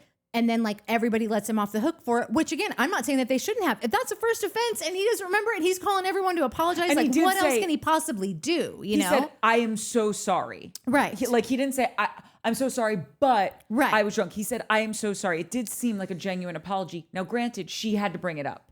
Right. And then also, so the thing that I'm wondering is if it's got to be some part of that, because it just was never really a featured storyline. It was just sort of like shoved into a party and whatever. And so she could be watching him drink and knowing that like, it'd be one thing if it was like, oh, he's an alcoholic and we all know it and he knows it and he's choosing to do this thing right now. But it's that she can't quite articulate what it is. None of us really know what it is yet, but she knows it's something because she witnessed it. He didn't really get any slack for it. And now if he drinks again, is he just going to go to that place again where he doesn't remember, isn't held accountable, is apologizing and like we all still love Danny and whatever. And then it just gets to be like sorry, that's out of my character. I don't need like. But she is calling him an alcoholic. She said it twice. She said it in the beginning of the episode. Yeah, and then she keeps walking it back because I feel like because she knows that something is off and it's affected her more so than aside from maybe it has Nia. But like we don't know because their story is their story, and I'm not saying I don't believe it, but this all goes back to just to say like it could just be a pile up of things that she feels is unresolved and isn't taken seriously, and like I said. Out of all of our friend group, you chose me. Why'd you choose me? You know what else they do? Whenever they get the question of like, who would you have a threesome with in the group? Who would you pick to if you had to marry someone? Everyone picks Jasmine. They do? They picked it last season. And then Janet's husband picked her and Michelle. Flip-flop, but had Jasmine first, but then erased it and was like, I feel bad though, now she's married or she's getting engaged or something like that, and Michelle's not. So he flipped it, but then he changed it. They had another question similar to it and he said Jasmine. There is something about the way that these guys think that they can just say like, yeah, I'd have a threesome with Jasmine. Yeah, I'd hook up with Jasmine. Yeah, if I get wasted, I'm going to smack Jasmine's like, there's something. I think that it's all, I don't even know if she knows this. Right. I'm just watching it and wondering and kind of just looking, well, not in a book, but like back about like, and I think it might be that she is literally fetishized by this group of people. I know that sounds very by the guys, yeah. But even Janet, when they asked her, who would you have a threesome with, Janet didn't choose Janet chose Jasmine. So like there's just, and also I just saw a new The TikTok. next question was who would Jason marry if not for you? This was in the other one I'm talking about where Janet even picks Jasmine is from last season. Oh, right. Like it's just like this, and I think a bunch of other. I think Jax picked Jasmine. I think like from that, remember they were at game night and Brittany got sick and went home. Yes. A bunch of people. So I just think that she's just like I'm sick of being like the like token you can have fun with me girl, like the good time girl, or I'm the lesbian, so you're not taking my relationship seriously or something like that. That's what I think it is, because I don't have any other answers. Because Otherwise, Jasmine sucks. Like that's just like, and she doesn't. And that's she doesn't. The thing. Yeah, so it doesn't make sense. Yeah. is Jasmine bisexual or just a lesbian? No, I think she is bisexual because she was on The Bachelor. Oh, that's right. And then obviously now she has a fiance that's a woman, but I do think in season 1 she said she was bi. Yeah, I think she was dating. Yeah, whatever. That could be something to do with it. Just that there's an option there. Right. I didn't even think of that. The thing with Danny like you cannot be an alcoholic. Yeah. But every time you drink, there ends up being a problem. Yeah. And that means you have a problem with alcohol. Yeah. Like Danny might have a problem with alcohol. Yeah. Like it seems like there's multiple occurrences where like Danny doesn't drink. He's busy. He's got work and the kids and the wife and Jesus and like, cool, good on you. But when it's time to drink, Danny goes way too far. And maybe because he doesn't drink, his tolerance isn't built up like everybody else gets wasted. And, you know, with the exception of Jax, like maybe Jesse, I don't know if Jesse is alcohol mean or Michelle mean, you know, like I don't think alcohol triggers Jesse. I think Jesse's probably pretty fun drunk. I think Michelle triggers Jesse sober or not. Jesse's going to be an asshole if Michelle pops off, not pops off, but you know what I mean? And then Jax is just Jax. He's just a dick. But like everyone else seems to be able to get wasted, get in a typical drunk person fight and be fine the next day. Danny's got things that are following him for months and months after. You're getting kicked out of your friend's bar. You're grabbing ass of like, and you don't even know who, like, and then I did the same when Zach was like, I was blackout drunk when I said, I think your baby should die, which I don't think he said that, but like, I remember going on the whole tirade and being like, that's not okay. You can't just be like, I was blackout drunk, so I get to do whatever I want. To Janet. Don't get. That's He's gunning for her, and I'm not against it. More Zach. We need more Zach in this episode. Yes. But you know, like you can't just be like, well, I was blackout drunk. I'm so sorry. It's not in my character. Is it not in your character? Because I feel like I've heard this story multiple times. Not the grab ass, but the like you get so wasted that you don't even remember what's happening. Like I agree with you completely. Where it's like you could totally not have an issue, like not be an addict, right? But like you definitely don't have a healthy relationship with this, whatever the substance is. And I remember once I heard a therapist say, someone who was talking about their drinking, they were saying, you know, so I've just put like parameters on it where it's like, I only have a drink after this time, or I only drink on these days. And the therapist said, I know you think you're like solving the problem, but I need to tell you, anytime you are putting rules on something that you should just be able to be free flowing with, that's indicative of having a problem. So I think that when Danny said in the after show, you know, if I've done something, then I'll just go a few months where I won't drink at all. Like he's putting rules on how he's drinking. It's like I could smoke a cigarette. I don't smoke. But like, I know because I don't have the gene of addiction, right? Like I could smoke a cigarette every day for 30 days and then never touch it again. I wouldn't need to put boundaries on myself or restraints where it's like, you can only have a cigarette after 5 o'clock on Friday or Saturday. Do you know what I'm saying? Yeah. Or like, I can only watch TV at this specific time because I don't have an issue with those things. I don't have an unhealthy relationship with them. And so I just think that just by Danny saying, and I'm not trying to diagnose anybody because I know you can't do that. I'm just tapping into what Mike is saying where it's like, you might just want to look at it because if every time you're getting drunk, this is happening and you are putting these restrictions on it, if you have a healthy relationship with something, you shouldn't have to do that. Yeah. Yeah. I wonder if she'll, because I know that like throughout the after shows and in her confessionals and whatever, she's still kind of like talking herself around, like she doesn't know what it is. Maybe I'm not over it. Or I thought I was, or like, maybe it's because of this, or like, you can tell, like, I believe her that she really is trying to figure out like why this is still a big thing to her. I wonder if by the reunion she will have like, I hope she has a resolution with it, or like comes and full if it circle. does have something to do with the show, I hope she calls it out and isn't afraid that she's going to get punished for it. If she is going to get punished for it, I hope she doesn't say it. God. Because you just, who knows, you know? The end of the episode is really just toggling back and forth between Danny and Nia talking about the girls' dinner, and then Janet and Jason talking about the girls' dinner. And honestly, my only note from this is, Janet, Jason, you guys, you must live the world's most perfect life where you've never made a mistake, for you to come so hard for these people, where you're just like, listen, is Jason right where he's saying, you know, essentially like, you have to grow up, you have to, I do think Danny is grown up. He has a lot on his shoulders. Yeah. He might have a really toxic habit that he needs to look at. Yeah. But he is grown up, right? Yeah. And so they're just, I don't know, there just seems to be no empathy with them. They're so cutthroat with their opinions on people, which, even if you're right, it comes off as like way harsh, Ty. Just say like, listen, I love Danny, and maybe I should talk to him because maybe he'll hear me when I say it's not your best look when you drink like this. He just said it in a way that both of them did, where it's like, again, you live in a glass house too. So just watch out. And what are you even bringing? For the first season, nobody could yell at her because she was pregnant, and now nobody even cares to really yell at her. The great words of Kristen, you are a fan. Yeah, you're a fan.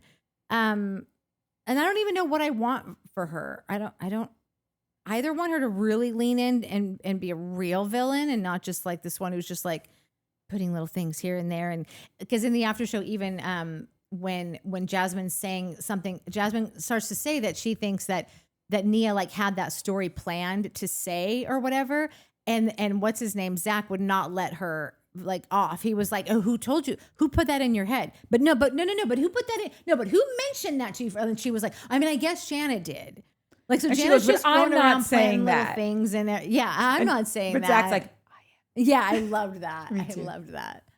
I also like, we didn't really, because maybe we kind of already bagged on Brittany last week. I can't remember, but just her entire ordeal about like, you know, this whole complaining about I'm the only one that's putting my life out there and whatever. Like, Brittany, you showing your entire life is just like a barista showing up for their 5 a.m. shift. It's called a job, you nincompoop.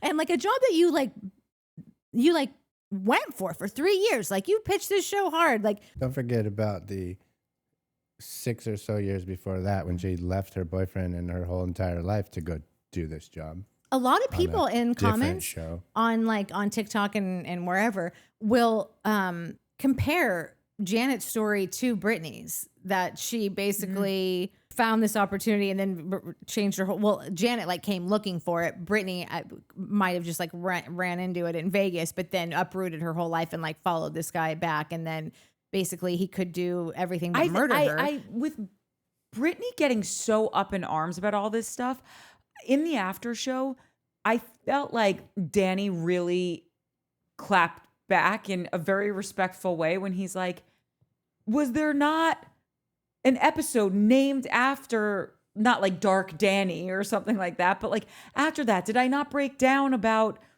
you know, how much stress I was under? I do think that they've shown so much of their relationship. If they're the kind of people that don't air their dirty laundry, also, I don't think their laundry is as dirty as Jack's and Brittany's. I just don't. No, God, no. I also get that. Like, there are people, it is a very like Jersey Italian mentality to be like, you take care of your own. I will rip you a new one behind closed doors, but publicly, I'm not going to sit here and say all of the things that I've said to you in therapy. And I think I don't know. I do think they're pretty honest. Am I being totally naive here?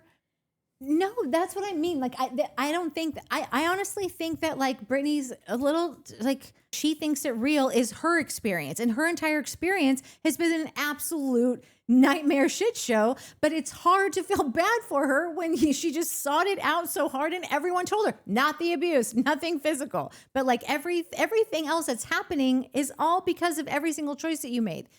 And like, she's trying to like lean into like the victimhood of this, and I think she's getting pissed that it looks like Nia's getting like, or who's the other one that's, or maybe it is Nia now that she's told her story about being homeless. Like Brittany's probably watching her say all that and been like, no. Like, this is my year to be, everyone's supposed to feel bad for me, and everything's happening to me, right? You guys, hold on. Cut. You can't cut Brittany. It's like Brittany thought she was going to be crowned prom queen. Yes. And they're like, and it goes to Nia Bucco. Yes. And she's like, like, just to turn around. Like Nia's like, oh, I have to take off this crown to put on another crown. If there is a victimhood angle to lean into, and if she wants to do that, fine. It can be had. It's probably not storming out of a dinner where the table is set atop a garden overlooking the Pacific Ocean and Santa Barbara cliffside while she's been drinking wine from the vineyard all day and eating, her scallops or lobster. A private chef. Yeah. Oh, while your husband sits in treatment center and someone else takes care of your kid elsewhere. I'm also going to go out on a limb and assume that you and Jax are making considerably more than anyone else on the show, specifically Danny and Nia, the newbies, and rightfully so. You've been doing this for longer. Your life is so ridiculous that after 10 years on one show, they anchored you on another show because you'd left too much crazy on the table. And what a blessing for you. Most people that have the kind of issues that you guys have, they're not getting paid 6 and 7 figures to have those. So, Mossel. It's just, she has loved telling us every piece of shitty shit thing about Jax. And now everyone in my family can have really a really sharp tongue and can go for the jugular. Okay. Yeah. And I remember like, hanging out with other families and like leaving the Mother's Day table, the Thanksgiving, whatever event. And I was like, wait, no one made you feel bad about your divorce? No one cut to the white meat about a mistake you made when you were 16? That's so weird. Like, I didn't realize you could all just be getting along. Yeah. This is so crazy. I don't think that Brittany understands that and I love my family, and I'm not saying we're like some crazy dysfunctional family. I'm just saying that like we can really go at it like publicly in a restaurant.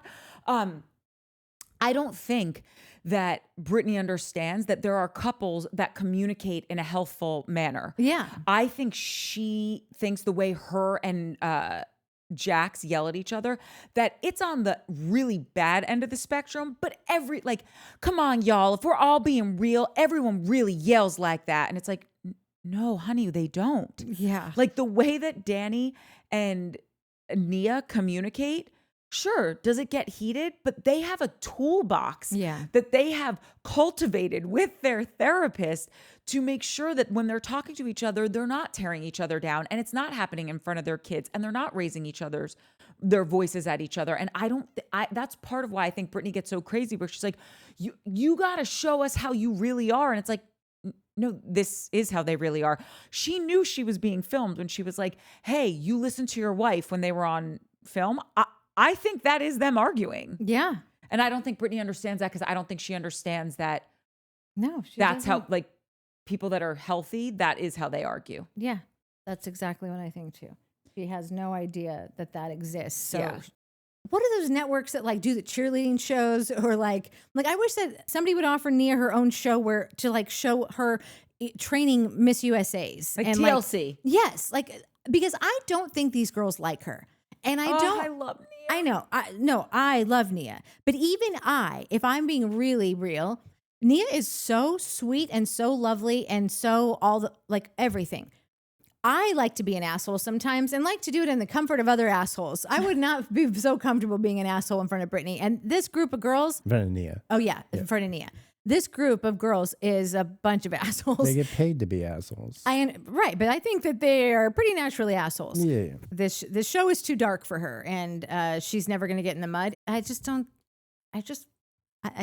This isn't the place for you. Sweetie. Oh no, I wanted her to stay. I think she elevates No, I us. do, but it's like when someone like her walks into a seedy bar. It's like, what's a girl like you doing in a place like this? She walked into like a pig mud wrestling pit in all white. Yeah. I do want to say this really quickly because we touched on it earlier. When they brought up, I thought this really sucked.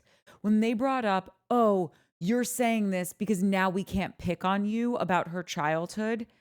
And I'm like, that's kind of weaponizing her. They Who weaponize said everything that? she says. Janet weaponizes every single thing that comes her way. Like, Wait, who said? I think a few people said it at the girls' dinner, like after she left, or like in the confessionals, but Jasmine said it in the after show where she was like, and now you said this, and so now we can't say anything about Danny. And I really genuinely believe, I do think she thought about saying this, sharing this with them before she walked in there, because it's a big thing to share on national TV, because I think her parents are still alive. So she's like, she doesn't know, are they going to feel shame? Are they going to, how are they going to take it? It's not just her story. It's part of theirs as well.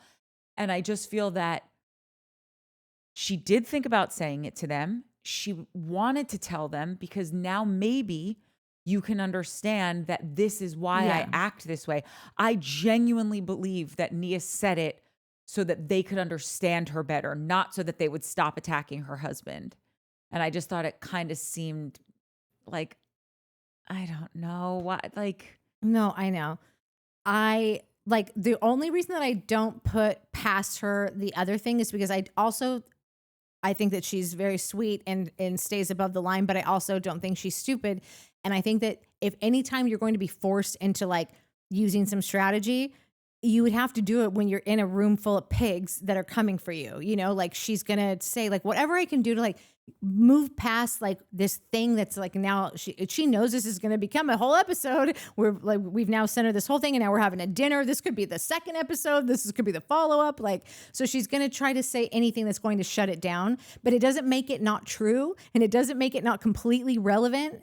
But I'm just saying that like, if I'm trying to just like treat her as a human being who also has a brain that's on a TV show, like I wouldn't put it past her if she thought like, this should shut it down. And I God willing, it will, As someone who grew up with a lot of Catholic guilt, I'm just wondering, I feel like, I remember for years, I would never use like the Lord's name in vain or whatever. My mom still gets pissed every time. Because it's like, like you were just taught you cannot do that, right? And so because I know Nia is a person of faith, I feel like if she used that to get like as a get out of jail free card kind of, right? Oh, I'm not saying that she did that at all. I'm just saying that she could have also been thinking this should really wrap this up because I don't want to like I don't know what else I can tell these people. Right. Yes. Like I didn't mean it at all. Like anything of it was whatever. But I just because that's how they kind of were saying it. Oh yeah. To make it where they couldn't say anything back to her. And no, I don't think that was the case. Yeah. I just, God, I can't stand Janet, and I can't wait for anyone to just really. It's coming. Yeah. Should we do our comments? I just got a random text from my mom going, FYI, California is not a common law state. It's not? Guess not. So we're not married? Wait a minute. She wrote, who knew? I did not know that. They abolished common law marriages in 1895.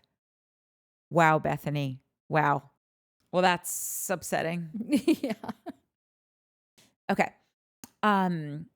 Ronis said, I think you said exactly what Michelle was trying to say about Jessie, but she's too wound up and not the best at expressing herself, which he capitalizes on. So when I just said like, Nat, if she said X, Y, and Z, would you feel like maybe that resonated with the people? Yeah. Only Gets Better. God, I love that name. Brittany asking Jax to be nice to her last season, and now Michelle saying her husband refused to hug and kiss her and tell her she's pretty makes me want to remain single for the rest of my I love Yeah, if these are the things that when aren't just understood. when my sister was moving into college one year, my grandmother went up with them to Boston, and my grandmother was sitting outside this bench outside of her apartment, and my mom walks out and she's like, "You okay out here? Like, well, what are you doing?" And my grandma just shakes her head and she goes, "Slim pickings, real slim pickings," and that's what that comment reminded me of. Meteor Wine. The final word on Jesse. WTF is that hairband. Tells you everything about what a high opinion he has about himself. He thinks he is super cool. He thinks it's his super cool swagger crown when it's just a wreath of douchery. Besides the fact that being funny, I actually had this note like, Jesse, take off the hairband. And the only reason I deleted it was when I was trying to like not be like take away the things that I was saying that were so negative because I had so many. But I think that's how he does his hair. Because if you see, it always has this like ridge in it. And I think he does it when it's wet to like keep it patted down. Yeah, he might have a big bouffant. Yeah, I here. think that's like the way he styles his hair. Those are his rollers. Yeah, I don't know what's worse. No, it's still bad. I just was putting 2 and 2 together and I wanted to share that with Meteor Wine. Katie Walling. Oh my God, this made me so happy because, I always say I feel like no one ever agrees with me. Courtney, celebration emoji. I always agree with you. Lots of exclamation points. And this was a great episode of 90s references. Thanks, Katie. Harris B. Please add me to the party of Schwartz. We are confirming the reservations for the following people for Party of Schwartz. Deborah Lashley, who said, I think it was her that said, hold on, can a 71-year-old retired teacher join the Party of Schwartz? Yes. Lucky to have you. MR on Spotify. One Spotify comment and wants to know if they can be added to the That Party should of honestly Schwartz. count as 2. That's how impressive that comment is. MR, welcome to the Party of Schwartz and Harris. So yeah, at That's this 3 point, people. 5, 6, 7, 8. Aside from Zoe and Carrie G, that were already on the list, And so, you and me. yeah, And Mike, you're in Party of Schwartz, right? So we have 8 people. I invented Party of Schwartz. Oh, okay. Yeah, that's all I got for Party of Schwartz. That's a lot. I thought the party would be bigger by now. As we grow, the list will grow. If anyone else wants to join the Party of Schwartz, just let us know in the comments and hashtag it Party of Schwartz or hashtag Showmancing the Schwartz. If you've seen Romancing the Stone, that's how we came up with that. I don't know if it's going to catch on. I love it. I hope it does. Yeah, I really hope it does too. Showcast and Showmance. Yeah. It's so good. Yeah. Stephanie Marie, I came across you guys recently and I am hooked. Exclamation point. We're so happy you're hooked. I watch your videos while... I heard you just say exclamation fart. Okay. I watch your videos while I'm on dialysis and it makes the time so enjoyable. I love all your different takes. Will you ever recap Housewives? Either way, I am a big fan. I'm so happy that we can help your dialysis time fly by. We are wishing you all health and good vibes. And I want you to know that I personally am the world's biggest housewife fan. So just know it's not up to me. I'm nervous because Mike really hates them, but I would recap them all. Just saying. Oh, wait, really quick. I need to make an announcement. It's a long story. I don't have a YouTube account right now. She basically doesn't like any of you anymore, so she deleted all of her comments. No, I And didn't. I'm YouTube sorry that did you had to it. hear it here. It's a whole problem. I was just trying to get on a family plan. That's all I wanted out of life. And all of my comments got deleted. I can't respond to anyone right now, but please know I'm seeing them and I see you and I love you and everything got deleted. And it's not my fault. It's not my fault. It's not your fault. It's not your fault. Okay. Anyway, 123 Paramore fan. I just found this podcast and I love it because y'all go in depth about these episodes in a way I wish other folks did. And y'all are so funny. I just love that someone called us funny. Thank you so much. Trisha S. Vader. I think Natty is trying to say Jesse has the highest freak number, best for the one nighter. It's true.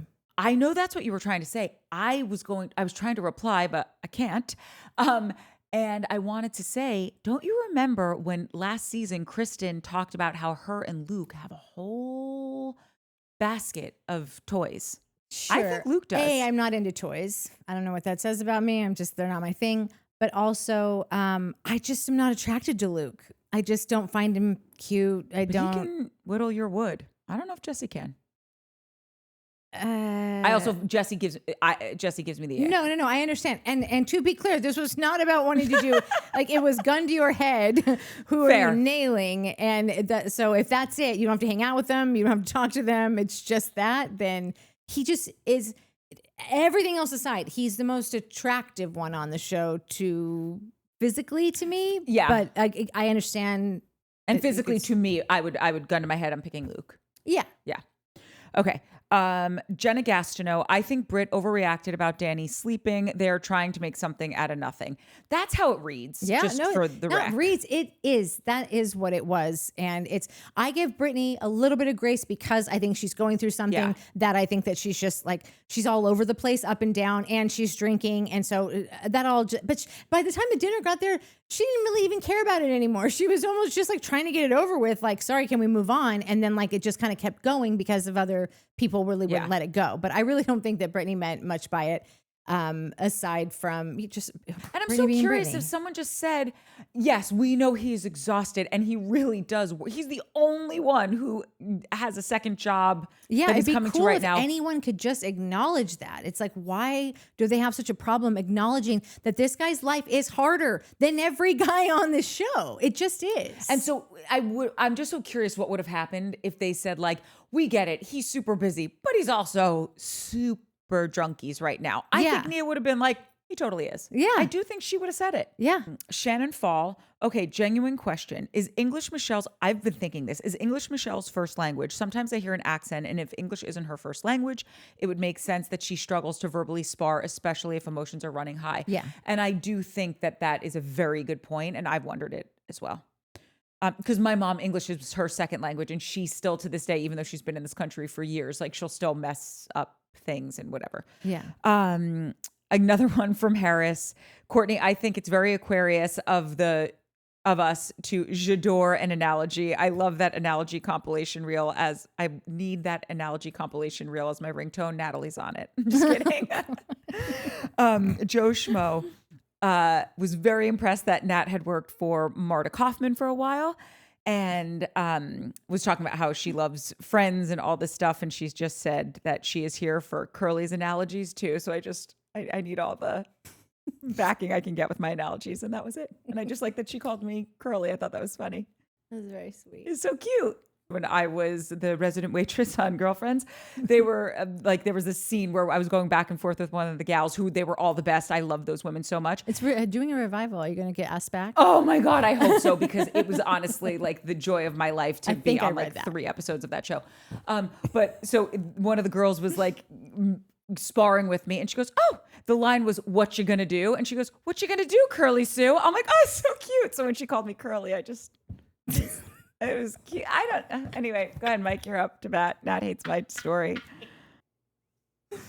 Okay, Mike. Oh, it's my turn? Yeah. This one's from my AI, Neddy. Agree Jesse's done with Danny.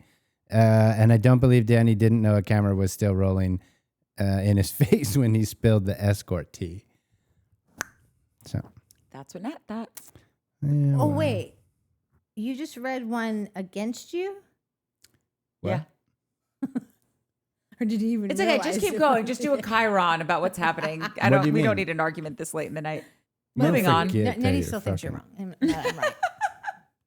Take what you will. That's what she said. Maximum dull. Jesse and Michelle have similar core traits, and that's why they fight the way they do, kind of like siblings.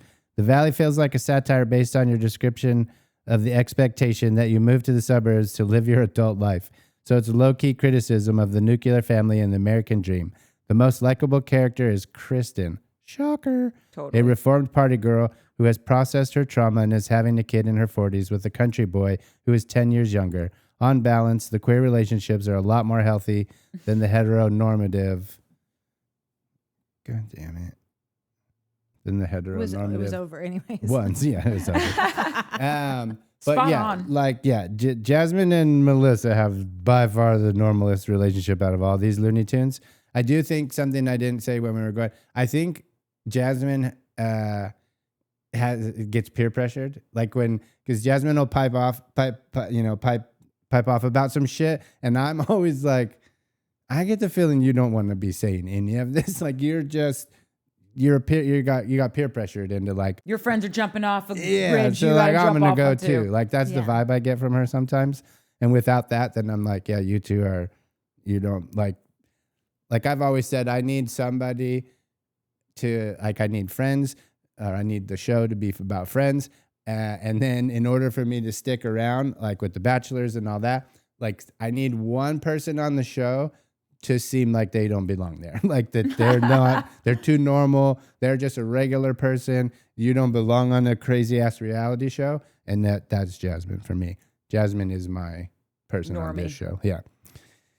And then Melissa, I don't think Melissa wants to be on TV because we've never seen her. Well, she's very ancillary. Yeah, she just doesn't touch. She's just, I don't think she's interested. I think Melissa's like, I'm a doctor. I don't want to be here. Is she a doctor? Wait, is she a doctor? I don't know where maybe she's interesting. not.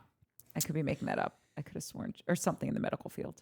For Allegy, probably butchered that, but you'll get it. And this regards to what we were talking about, like when this show came about. I remember hearing about this show around pandemic time, and it was going to include the VPR couples who just moved to Valley Village. Tom and Ariana, Jackson, Brittany, Katie and Tom, and Stassi and Bo. They also hired a bunch of new people for VPR to replace them. Then Stassi, Jax, Kristen got fired. The new show was shelved, and we got the notorious season 9 of VPR. Stassi had said she wasn't doing this show because, well, one, they don't live in the Valley, and two, she's like, I'm not friends with these people, so it would be false. Well, none of these people are friends. Like, these people are all fake-ass friends. I That's think why that this these show people hang sucks. out, but they could still be fake ass friends. But I definitely think that those Well, yeah, 'cause people look at- all hang out. Halloween. On the Valley? Yeah. Look at Halloween. It wasn't being filmed, and Danny and Jasmine and her fiance. I don't think they're friends, though. These people aren't friends. I think that they were probably better friends when there was no show. Maybe. Yeah. I'm going to read the first half of this one, Meteor Wine. I'll touch on the second half, but he's just really telling us what a great job we do. Thank you very much. We appreciate it. Ratings crash. Grim news on season 2 ratings. Season 1 episode averaged 651,000 views, which is pretty good for this kind of show. Thus far, season 2, actually, that was season 1. That was Bravo's highest rated premiere ever. The Valley was. No, If not- no, not ever. Not ever. In like a bajillion years. Oh, okay, maybe. okay, yeah. Thus far, season 2 is tracking half of that. Ugly. Perhaps that was the story planted by Jax or Lala. He makes a happy face. I went and looked at this. The ratings for this show are non-existent. Yeah. Like nobody is watching. They're getting 300,000-ish viewers, which is death. Is Gotta beyond call death. Schwartz. Yeah. Bring a little bucket of hearts. Better call Schwartz. Yeah, better call Schwartz and have him bring the rainbows. Wow, that's shocking. Yeah, Yeah. it's pretty gnarly. And again, like you were saying earlier, a lot of people in the comments all over are bouncing because it's too dark, it's too gnarly. Like honestly, if we didn't do this, there's probably a week or two more before I'm like, I'll come back next season maybe. But like again, I don't think these people are friends. I don't think they care about each other. Everyone's a disaster. I wonder if that's why so many of them are doing publicity tours right now to get ratings and up. because they've all ruined their publicity. Like their That's what PR I was is thinking. shit. Like they got to make some changes, but what I don't want them to do is I don't really care to see a bunch of old cast members besides Schwartz come in and basically make this just like a Vanderpump Grammys. Part deux. yeah, because they're too experienced. They'll take over. And you know what? I guess maybe for ratings, maybe they could use that. Maybe they could use some seasoned people in there to kind of just keep things like on a steady roll, you know, where they know where to hit and they know where to like, I'll be out of town this weekend, you know, maybe that would be a fix for ratings. But I think they got to get rid of Jesse and Michelle. I think they both should go.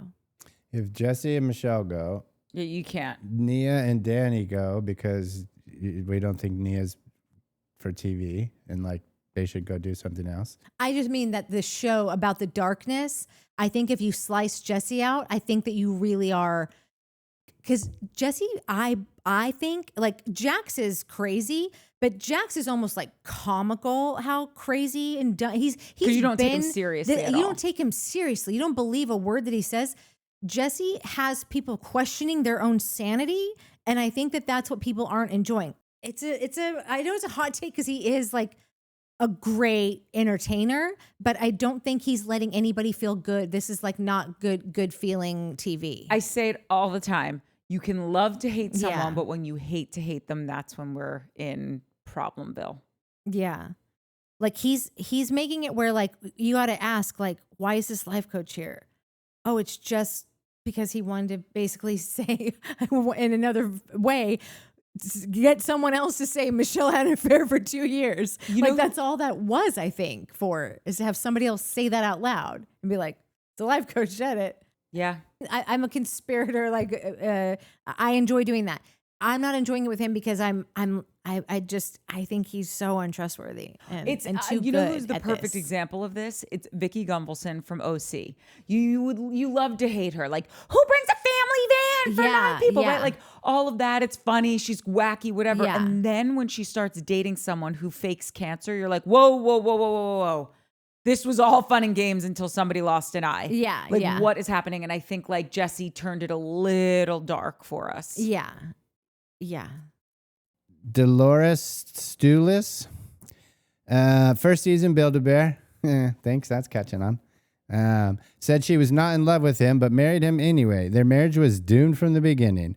Also, I don't believe for 1 second she only kissed her secret lover. She had a full-blown affair. Then made Jesse promise not to mention it. I call BS. I would be mentioning it every chance I get. Jesse is just hurt and acting out.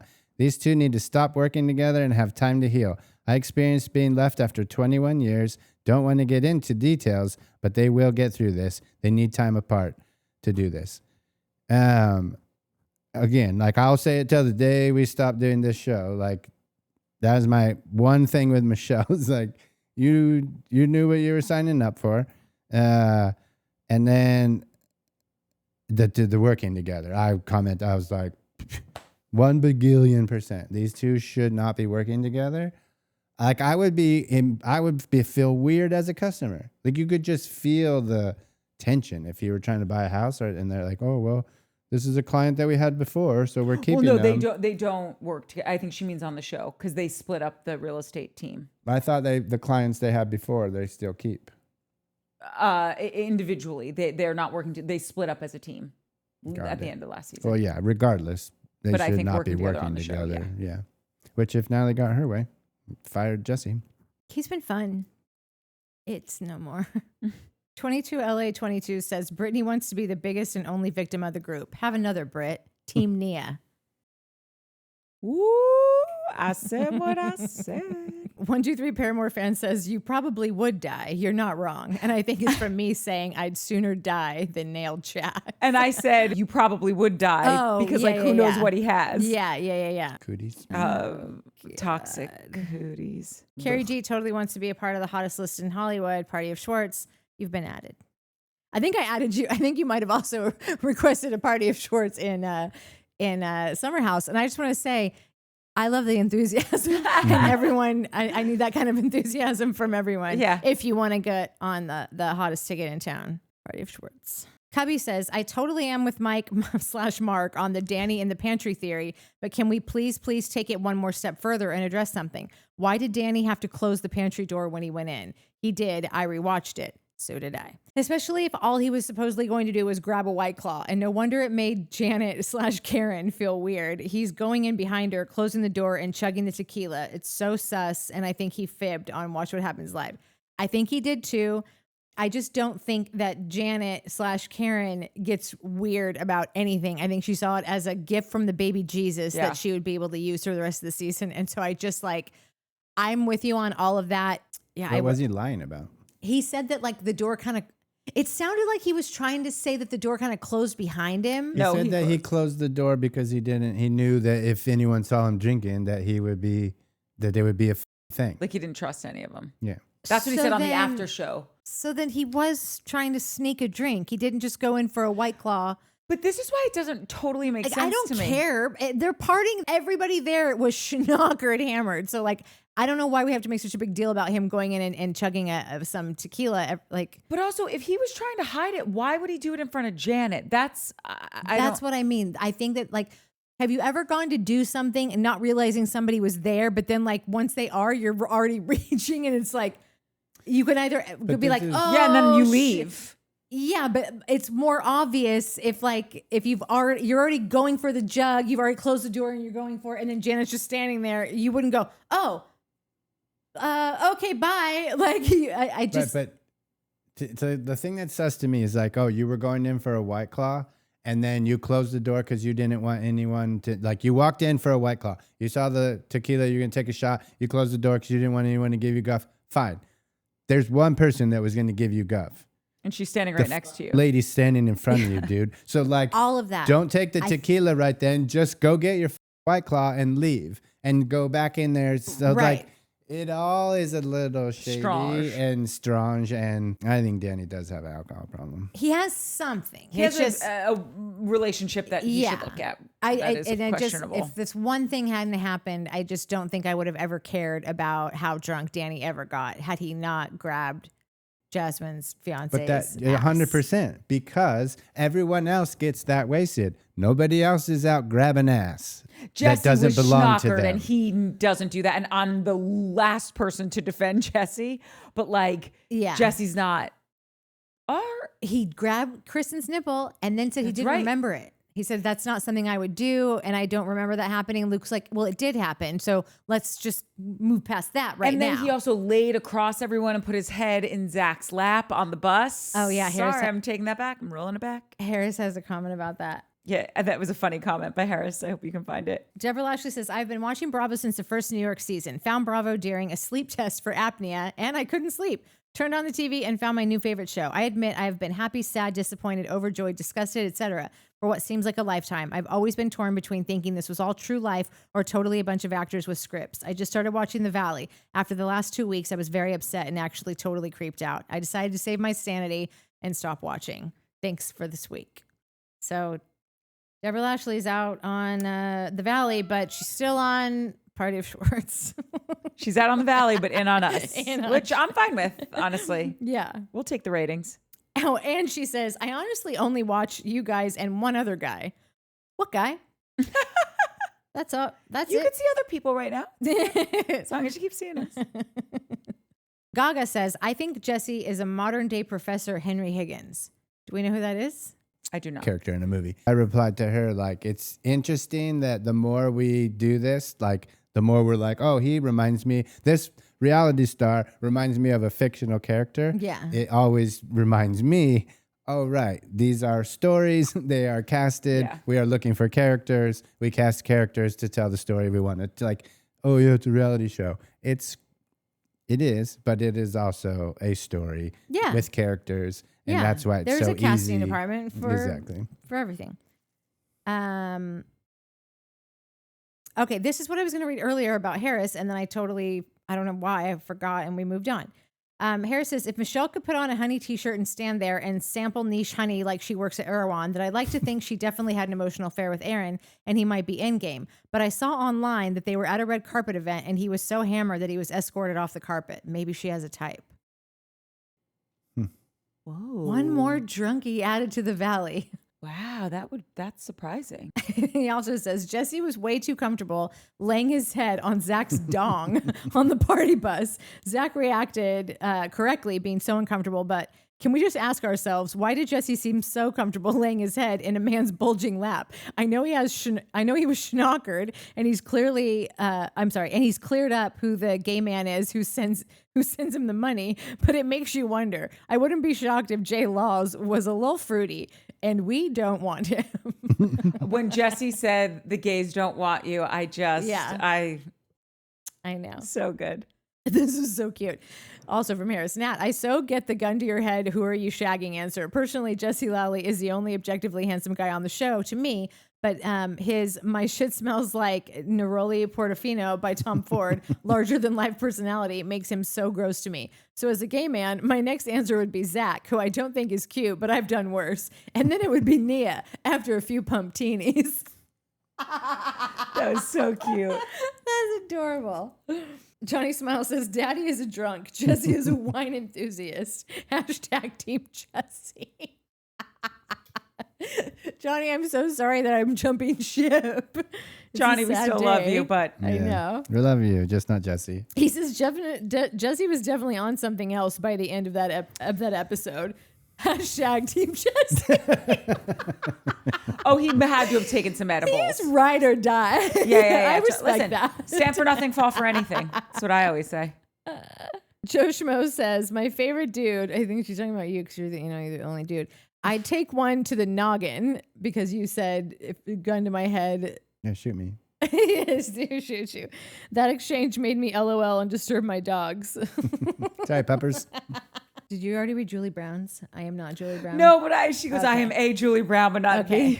Julie Brown says, I am a Julie Brown, not the Julie Brown, LOL. I appreciate the take that the bookos are, in fact, trying to be perfect, but that is just who they are. Also, great insight on Janet's word choice to make Danny look like a creeper. I missed that, but when you pointed it out, it clicked. Janet thinks she's sneaky, but her moves are pretty obvious. Thanks again for a long episode. I was able to cross the bridge from Tampa to St. Pete and back while being thoroughly entertained. If Love that's that. not the best it'll compliment, never get old to hear. Yeah. Also, I wrote back to her, do you remember Downtown Julie Brown from MTV? Yeah. No, She that's did. what we said last week. What? When I read the comment, I go, it's Julie Brown. I hope it's downtown Julie Brown. And that's why she said, I am a Julie Brown, but not the Julie Brown. That's why your comment didn't make sense to me because I'm like, no, that's what she's saying. That's the joke. I know much But that. none of you said wubba wubba wubba, and I just feel like that was a missed op. That Well, wasn't now messed up. we were leaving it for you. But I didn't say with an accent. Anyone? Wubba, Wubba, wubba, wubba, wubba. I guess maybe that you can't say that with the It British is. accent. It's like the accent's built in. Baked in the cake. Laura Caver says, you reckon that Brittany is sticking around and keeping things public to secure her paycheck? Can't blame a single mama for that. Only problem is I fear she's picked up backseat production techniques from all of her years with Jax. Not here for another plotline thief. Yes. Yeah. Yeah. Millie Love says, you guys need to watch Secret Lives of Mormon Wives after Summer House ends. Season 2 blows season 1 out of the water. Okay. I really thought that we'd all planned. We left here last Thursday like, okay, we're going to add it to the roster. We're doing it. We had no idea that the entire season dropped all at once. And I just don't like doing if there's episodes, I'm going to cheat. I can't help it. So we're not doing it. And also Mike loathes them. And I didn't like the show either. No, like, listen, it's and they all look alike. You can barely tell them apart. I couldn't tell any of them apart. But I do enjoy it enough to where like I'll watch it, but I don't want to dive on these girls because they're just young girls who got married way too young and haven't formed their full their frontal cortex. lobe or cortex, whatever. Yeah, and I just I would feel bad bagging on them because I just think that they've been put in a weird situation, and we're not going to do it. But I'm watching it. So if you have a comment about it, throw it in any of our comments and I'll reply to it what I think about it. But I'm not going to drag these two down with me. And I will cover almost anything. I know, but and it would have been a hard. It would have been a cover. hard one Yeah. for me personally. And I did say to you, like, I'm down for the cause, so Yeah. I will cover it. But like, it wouldn't be my first choice. Yeah. Real Housewives of Miami is my first choice, but somebody by the name of Mark doesn't want to do it. Oh wow, if looks could kill, all day. You would be an Uzi. Lindsay brought her baby to Watch What Happens Live. That's pretty funny. Oh, she is momager from like month God. 6. West did a TikTok holding a little infant, and everyone in the comments was like, is he hard launching Lindsay's baby right now? Oh my God, Lindsay did not want this for her baby. Oh my God, where's the sponsored post? We need the sponsored post. And he finally wrote back to someone and he goes, you guys, there are other babies that are not Lindsay's that exist. Because the entire comment section was just like, Lindsay's will be livid. She will be irate. I can't believe you did this. I heard someone say Gemma in the background. I heard it. No. What's the baby's name? Gemma. Oh, cute. Yeah. I'll never not think of the lady from Sons of Anarchy, though. Yeah, totally. Katie Seagal. Aw, that's cute. I bet you she's really a great mom. Also, What's the Gemma? Who's the British Gemma? Gemma. It's a very British name. There's somebody I'll think of it. I think there's like a sketch comedy. Like Little Britain. I don't think it's it might be Little Britain. I don't know. It's super fucking funny. Palava Girl says, this is what bothered me about Brittany yelling at Nia. She wanted Nia to treat her husband Danny as abhorrent as Jax treated her last season in Big Bear for being drunk. And that tells me Brittany's shit is going to be revealed now that Jax is sidelined. Careful, Brittany. Bravo fans are not nice. Just saying. That is the best advice you can give really any woman on this network. Tracy Amber says, Mike would like the Real Housewives of Miami. This show is getting too dark for me and Mike. Jesse and Jax are losers, period. I can only tolerate Luke and Kristen. You guys should cover Bravo's Love Hotel. Mike would think it was fun and light. Why am I relating to Mike the most? Maybe because I have one brother, no sister, and a dad I was close with before he passed. Love all you.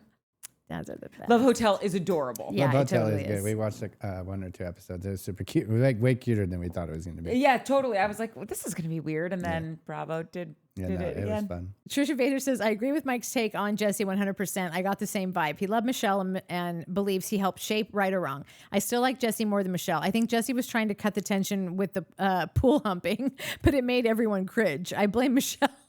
Complete wet blanket on every activity. Made everyone uncomfortable. She should have stayed home. Just should sell real estate in Santa Barbara and get into the wine business. Zach is growing on me. I believe Danny. He seems a tad naive. Mike and my husband could totally hang out hammering Sprite. Good. What party?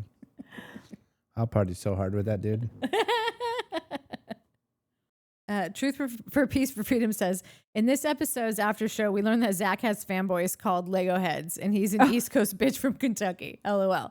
PPS, Michelle is the Teresa Giudice of the Valley. So how did you guys met? She's missing an E. Also, the way she pronounces the word threatening is off. Michelle does have a bunch of words that I'm like, that's not. Which is why when someone That's said, not a I'm thing. genuine question is, you know. I know. And then, of course, I was like, great, the apology tour resumes after I told her, use your words, bitch. Christina thought that Coca was found funny. that very funny. Yeah, Christina. Yeah. she Christina thought it was also bought the Dots. She got a 3-pack of the honey mustard Why are we eating any of those? because I didn't get up and get them, and I'm always the snack train That's coordinator. true. And That's she DM'd me and she goes, I will never forgive you for this. And I'm like, I know you literally have to tell yourself, I am done. I am putting these down.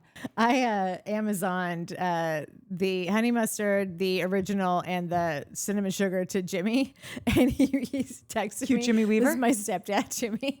He texts me and he good. goes, Oh, hold on. Your second stepdad. We "This got is my third stepdad, but this is That's- what's the funny." that's only dad one rich. that's still yeah, alive. yeah. Thanks, Mom.